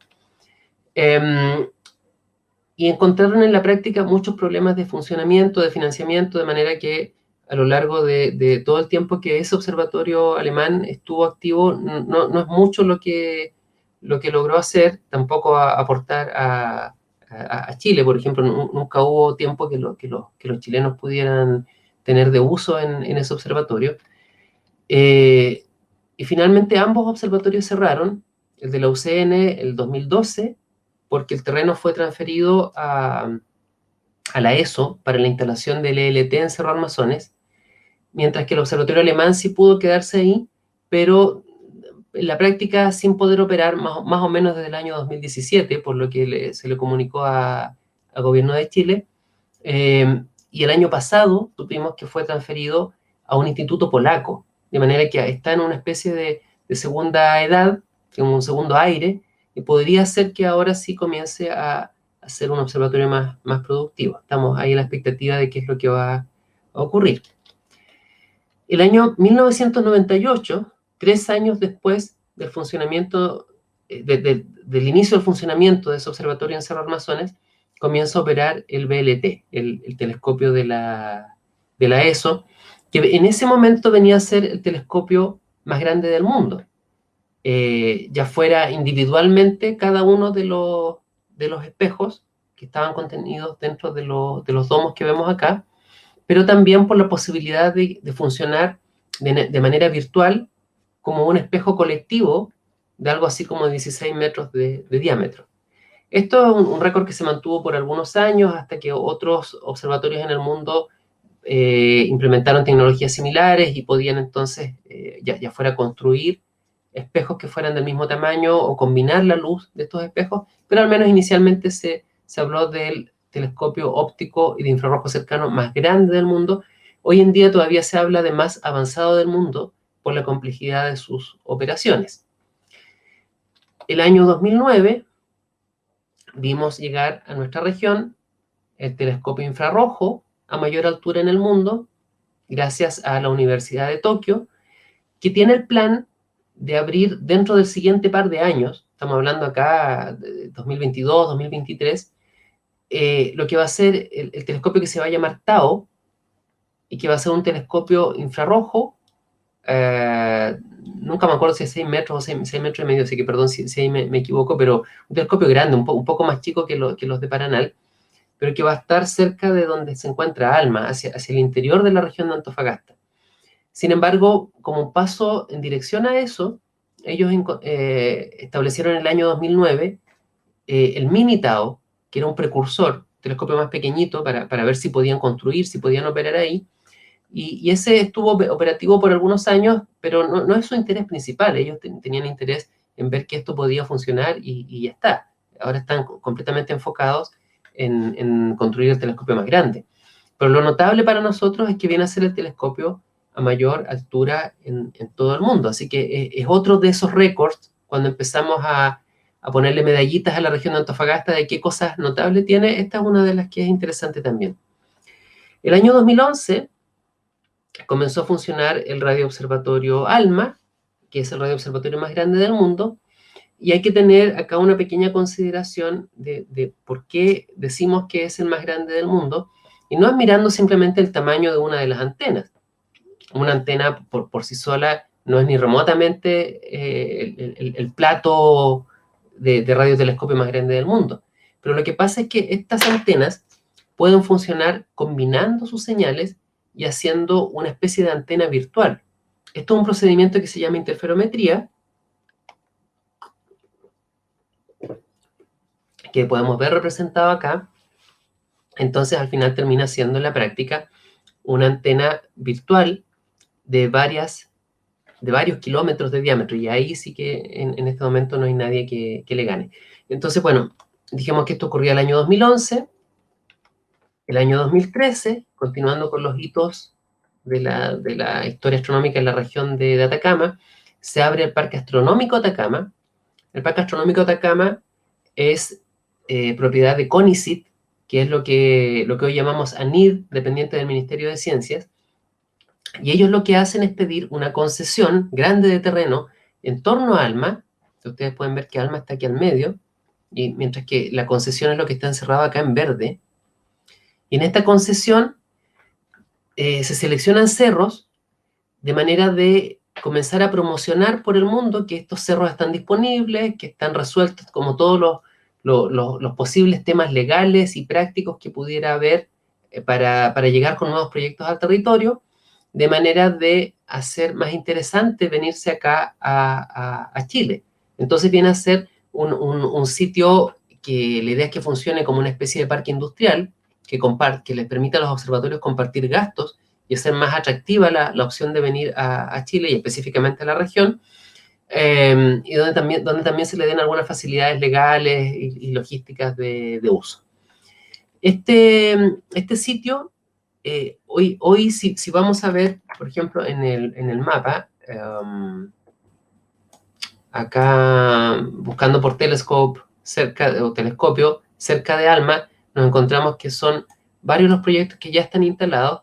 Entonces, por ejemplo, está acá lo que llamamos el ACT, el Simons, por acá está el Atacama Telescope en Cerro Chajnantor, aquí está Apex, etc.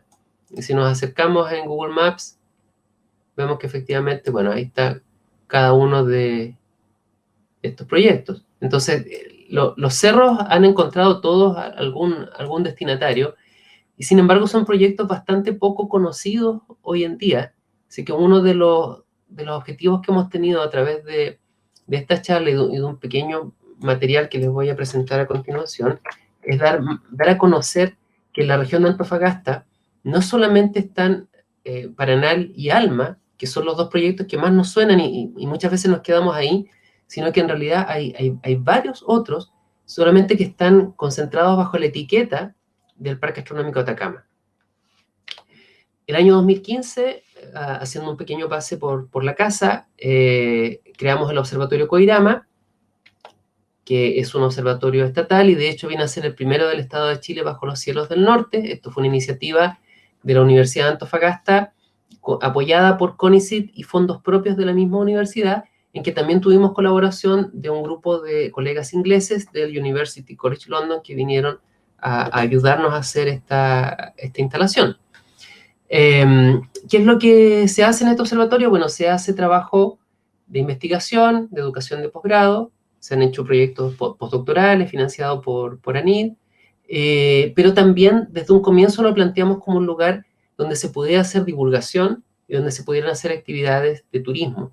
Es decir, a diferencia de lo que ocurre con otros observatorios científicos, buscamos la manera de, sin interferir con la ciencia y la misión más académica del observatorio, permitir que pudiera haber visitas de escolares, de colegios, ¿verdad? Visitas de grupos turísticos, de manera ordenada, por supuesto, en colaboración con una empresa, etcétera, que fuera una instalación más de puertas abiertas.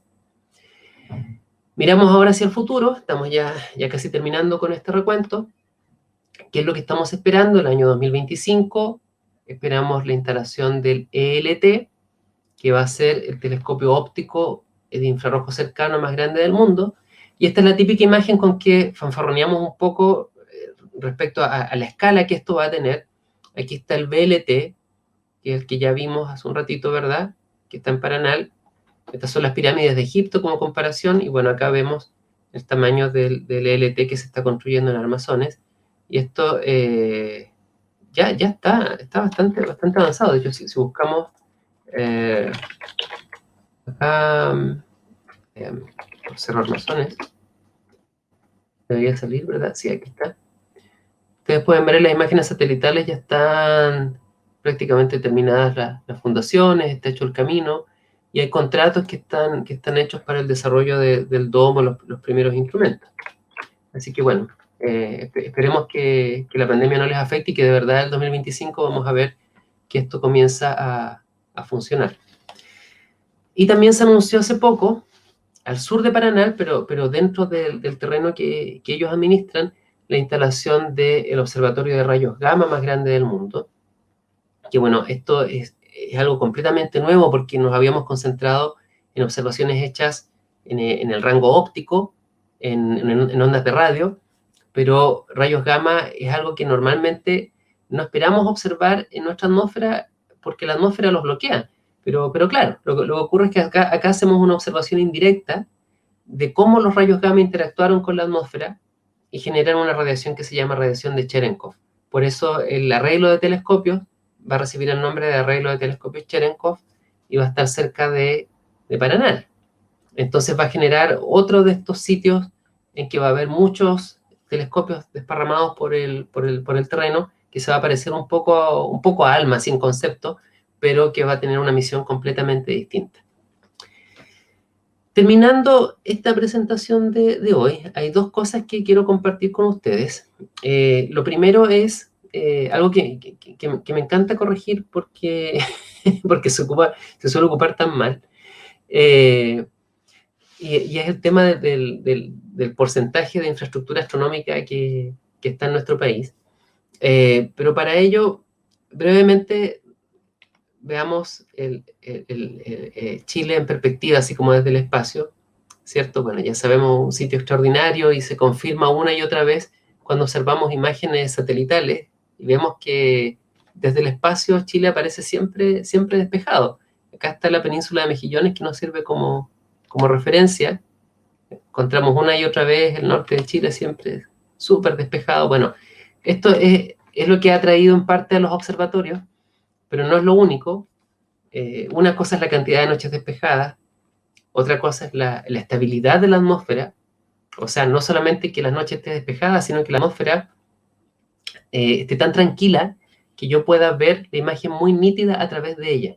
O sea, si la atmósfera estuviera despejada, pero la atmósfera fuera turbulenta, y entonces yo veo las estrellas borrosas, igual no es un sitio muy bueno. Bueno, en el caso de la región de Antofagasta y en general del norte, se cumplen ambas condiciones.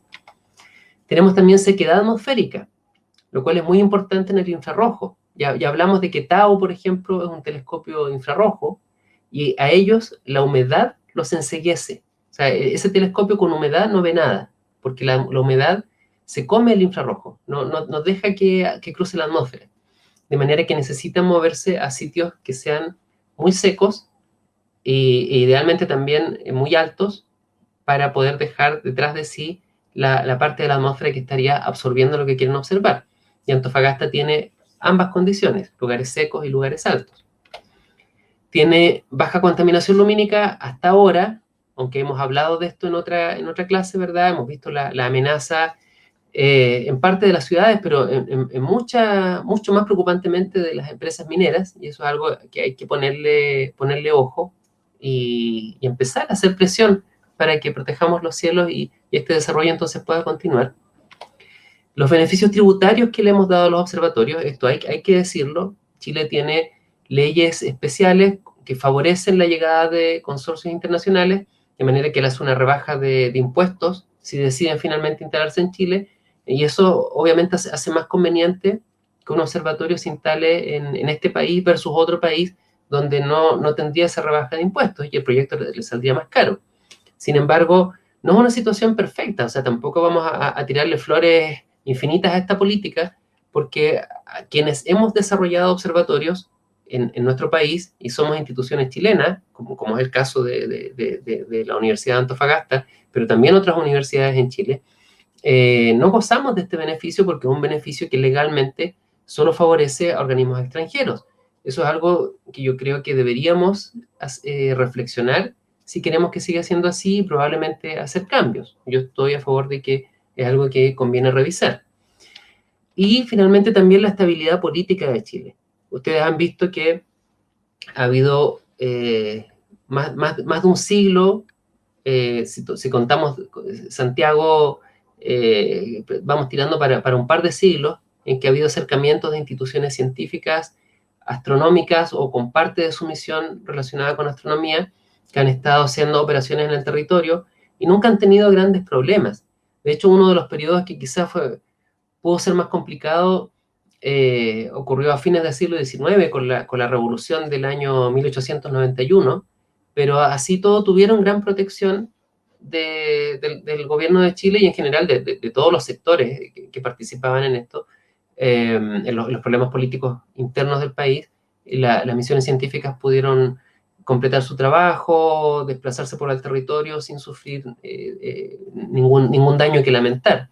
Y más recientemente también en las últimas décadas hemos cambiado de orientaciones políticas, de régimen político, y los observatorios han podido desarrollar su trabajo. Entonces, bueno, es algo que le da también a Chile la fama de ser un país donde se puede hacer inversiones a largo plazo sin el miedo de que a lo mejor va a haber un cambio de corriente política y entonces ya no se va a poder seguir trabajando. El norte de Chile hoy lo vemos así. Fíjense que está concentrado acá un cúmulo de observatorios cerca de Alma, por la presencia de los observatorios del Parque Astronómico Atacama. Acá hay otro pequeño cúmulo de observatorios cerca de Paranal. Acá otro cúmulo cerca de Las Campanas, que está en la frontera, ¿cierto?, entre la región de Atacama y la región de Coquimbo, pero formalmente en la región de Atacama. Y finalmente el último cúmulo en el sector de la región de Coquimbo, donde están Tololo, La Silla y algunos otros. Cuando las autoridades se refieren a estos desarrollos, entonces como ven tantos telescopios, ¿verdad? Lo que tratan es de encontrar una imagen o un número fácil que comunicar, y a menudo hablan de lo que llaman la capacidad astronómica que va a estar instalada en Chile, y hablan de cuánto de la capacidad astronómica del mundo va a estar en nuestro país. Entonces, si leemos titulares de la prensa o discursos de distintas autoridades en años pasados, de hecho, últimas referencias a esto las escuché ayer en una actividad en que me tocó estar del Congreso. Dice, Chile tendrá el 70% de la infraestructura astronómica mundial. Acá otro dice, tendrá el 70% de los telescopios. Acá dice, tendrá el 70% de la capacidad astronómica mundial. Acá el ministro fue el año pasado, creo, hablando de 70% de la capacidad telescópica. Pero ese porcentaje es un porcentaje ¿de qué?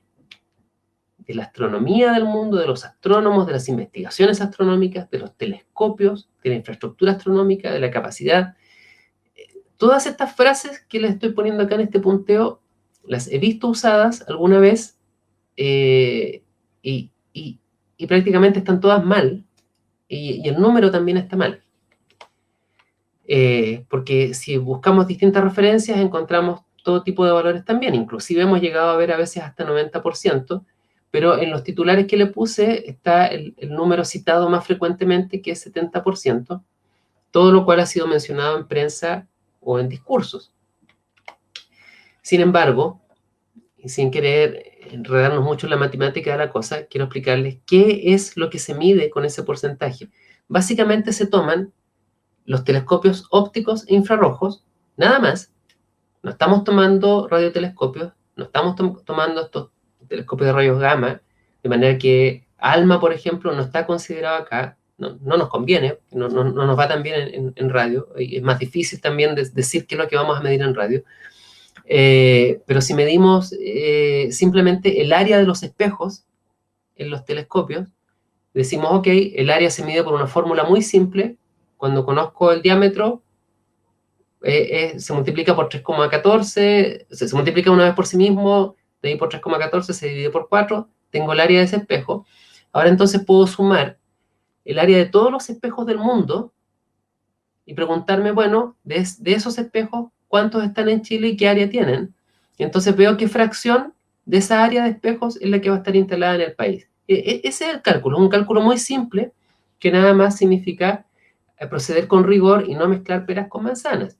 Insisto, no estamos considerando radiotelescopios, solamente telescopios ópticos e infrarrojos, y tenemos que cuidadosamente tomar los datos de cuál es su diámetro para poder hacer este cálculo.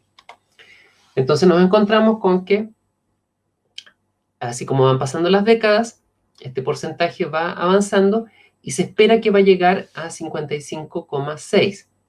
O sea, es un poco más de la capacidad, un poco más del 50%, un poco más de la mitad de lo que estamos llamando la capacidad astronómica, pero entendiendo ahora que escuchamos la explicación, que capacidad astronómica viene a ser la fracción del área de los espejos que va a estar instalada en nuestro país. ¿Por qué todo el mundo da mal este número? Hubo un cálculo que estuvo mal hecho, o que quizás fue muy optimista, para decirlo de una manera más políticamente correcta, hace algunos años, que se imaginaba que este otro megatelescopio que finalmente se fue a Hawái, también se iba a venir a Chile. Con ese cálculo, agregando a ese otro telescopio, el número viene a ser 70, pero luego eso no ocurrió porque decidieron irse a Hawái y el número ahí quedó dando vuelta. Y es un poco como cuando alguien dice que vio un fenómeno extraño en el cielo y sale el titular del ovni, ¿verdad? Y entonces todo el mundo habla del ovni, del ovni, del ovni, pero nadie habla después de cuando se aclaró que no era un ovni, sino que era un fenómeno que se conocía en ciencia, o que era algún satélite que ya fue identificado. Entonces, bueno, acá es lo mismo, es un número que se popularizó y por mucho que hemos tratado bastante de corregirlo, informando a las autoridades, y se hizo un estudio en la Sociedad Chilena de Astronomía. Yo escribí el estudio, por eso se lo estoy diciendo, está publicado ahí, si es que lo quieren ir a ver. Lo hemos comunicado oficialmente varias veces. Bueno, ahí anda dando vuelta todavía a nivel de personas con alguna educación en el tema, pero espero que a ustedes les sirva para corregir su propia noción, porque decir que es más de la mitad, igual digamos, no le resta nada a Chile, pero es siempre mejor discutir con los datos correctos en la mano, que seguir alimentando una ficción que sabemos que no es correcta. Ahora, de todos modos, si usted quiere saber mi opinión personal respecto a esto, y sin pasarnos a la sección del viernes de ¿usted qué opina? Yo creo que este número no tiene absolutamente ninguna importancia, porque no hicimos más que medir áreas de espejos. Y ahí no estamos hablando para nada del uso de esos espejos. O sea, yo podría tener un telescopio gigante con el que no haga nada, y de todos modos va a estar sumando a esa área. O puedo tener dos telescopios del mismo tamaño y hay uno que se ocupa todas las noches para tomar una gran cantidad de datos porque está dedicadísimo a una investigación muy intensa, mientras que hay otro que genera un volumen de datos mucho menor porque su foco de investigación es otro, que requiere investigación, toma de datos menos frecuente pero a más largo plazo. Y no es que podamos decir que un caso es superior al otro, pueden ser focos de investigación muy diferentes.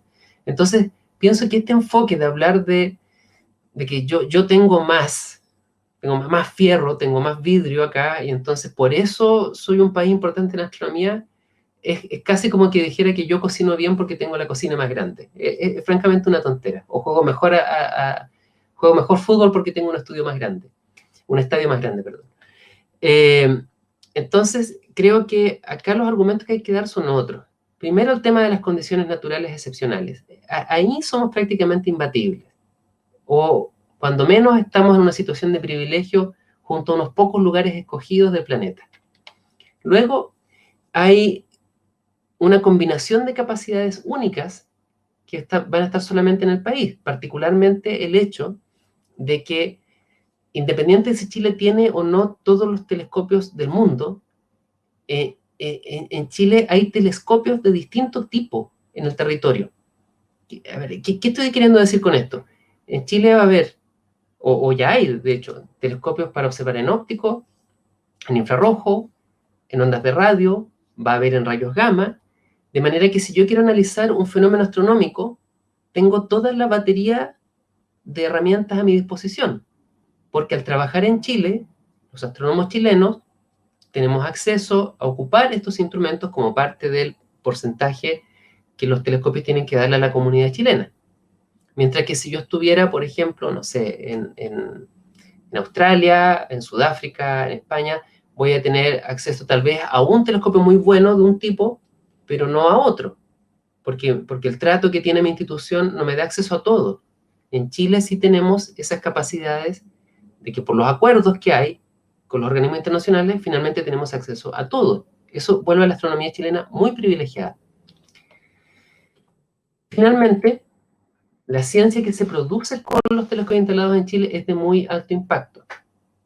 O sea, hecha o no por astrónomos chilenos. O sea, se reúnen acá las condiciones naturales excepcionales, capacidades únicas, ya mencionamos acá telescopio de rayos gamma, extraordinario, más grande del mundo va a estar acá, ALMA, más grande del mundo ya está acá, LLT, telescopio óptico más grande del mundo va a estar acá, etc.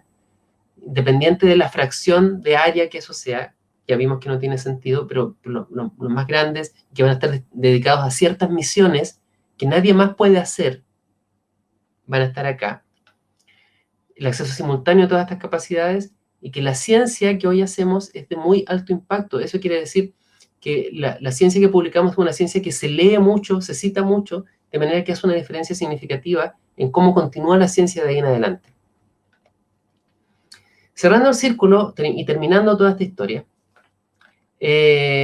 no tenemos Salar del Carmen con su estación Minitrack que estaba para hacer seguimiento de satélites, pero recientemente hemos empezado a trabajar en Coirama estudiando satélites. De hecho, el año pasado y este año publicamos un par de artículos que están asociados al estudio de satélites artificiales, los satélites Starlink, de los que hablábamos unas clases más atrás, y cómo estos satélites afectan a la observación astronómica. Es decir, que estamos cumpliendo nuevamente un rol crucial de observar los satélites artificiales, además del trabajo que hacemos en astronomía básica, y que es citado en todo el mundo para entender esta problemática. Así que como que estamos tomando el legado de lo que estaba pasando en Salar del Carmen y reconvirtiéndolo al siglo XXI.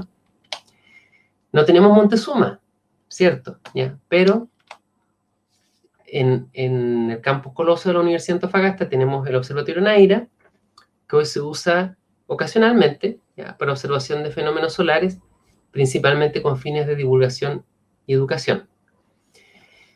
Y quiero terminar esta clase invitándoles a conocer esto, que se los voy a mostrar, porque me di cuenta que pensar en hacer una línea de tiempo de todo lo que yo les he contado, o un mapa de todo lo que les he contado, si bien es posible, iba a ser cada persona teniendo que reinventar la rueda una y otra vez. ¿Y por qué no mejor proveerles una herramienta de calidad que nosotros hubiéramos podido validar como equipo profesional? Y eso es lo que hicimos en esta web, que está ahí, que los va a redirigir a otra web, pero les sugiero guardar esta dirección, porque tal vez la otra web el día de mañana cambie, pero esta dirección, la idea es tratar de mantenerla. Y les voy a mostrar lo que hace. Vamos a este www.astro.org.cl, primera luz, llegamos aquí, vamos a la sección observatorios, y si nos dirigimos al mapa interactivo de la astronomía regional, que es el primero de los productos que desarrollamos, generamos acá dónde está cada uno de los observatorios que hoy están operativos o que en el pasado estuvieron operativos. Entonces, por ejemplo, si vamos aquí a la ruta entre Baquedano y Sierra Gorda, está el sitio donde estuvo ubicado el fotómetro meridiano, hasta lo mejor que hemos podido averiguar. Si pinchamos donde...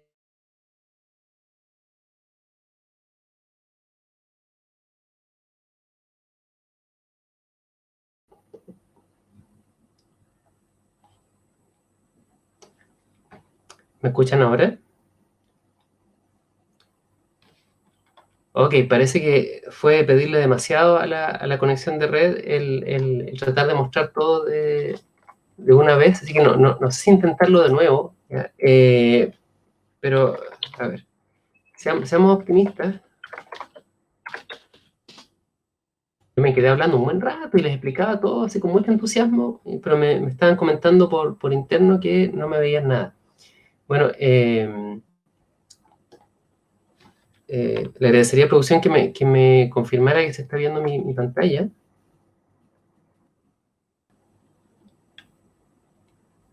Se ve la pantalla, ¿cierto? Ah, ok. Perdón por tener que hacer esto en vivo.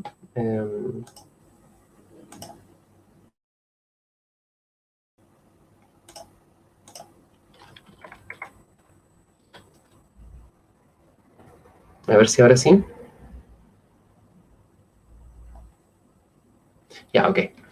Entonces, a ver si podemos terminar con esto. Ya estábamos diciendo que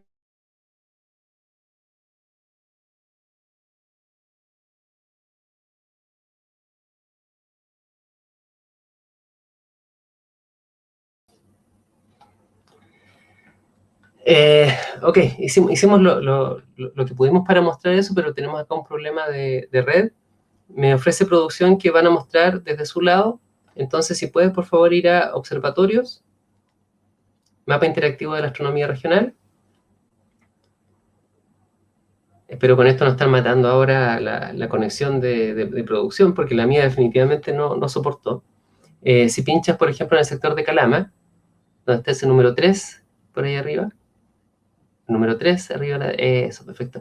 Se despliegan otros sitios donde hay observatorios, y si pasas el mouse, por ejemplo, por el que está abajo, bueno, ese también, ahí entonces pueden ir a ver uno de los sitios.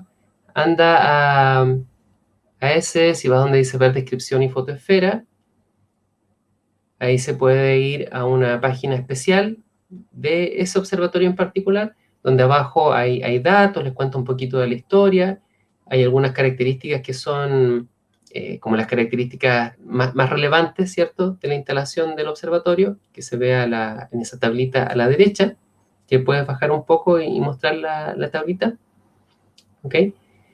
Y arriba, en algún momento, pero está justo muy lento el servidor, se va a desplegar una fotoesfera, que esa es una fotoesfera en 360, que se puede entonces mostrar, en este caso un día con un cielo horrible, ya, pero da lo mismo, estábamos queriendo más que nada mostrar el lugar, pero eso lo tenemos así para cada uno de los observatorios que están en la región. Entonces está la posibilidad de conocer un poco de la historia, su ubicación, cuándo partió, cuándo cerró, ¿cierto? Y una visita virtual gracias a la fotoesfera.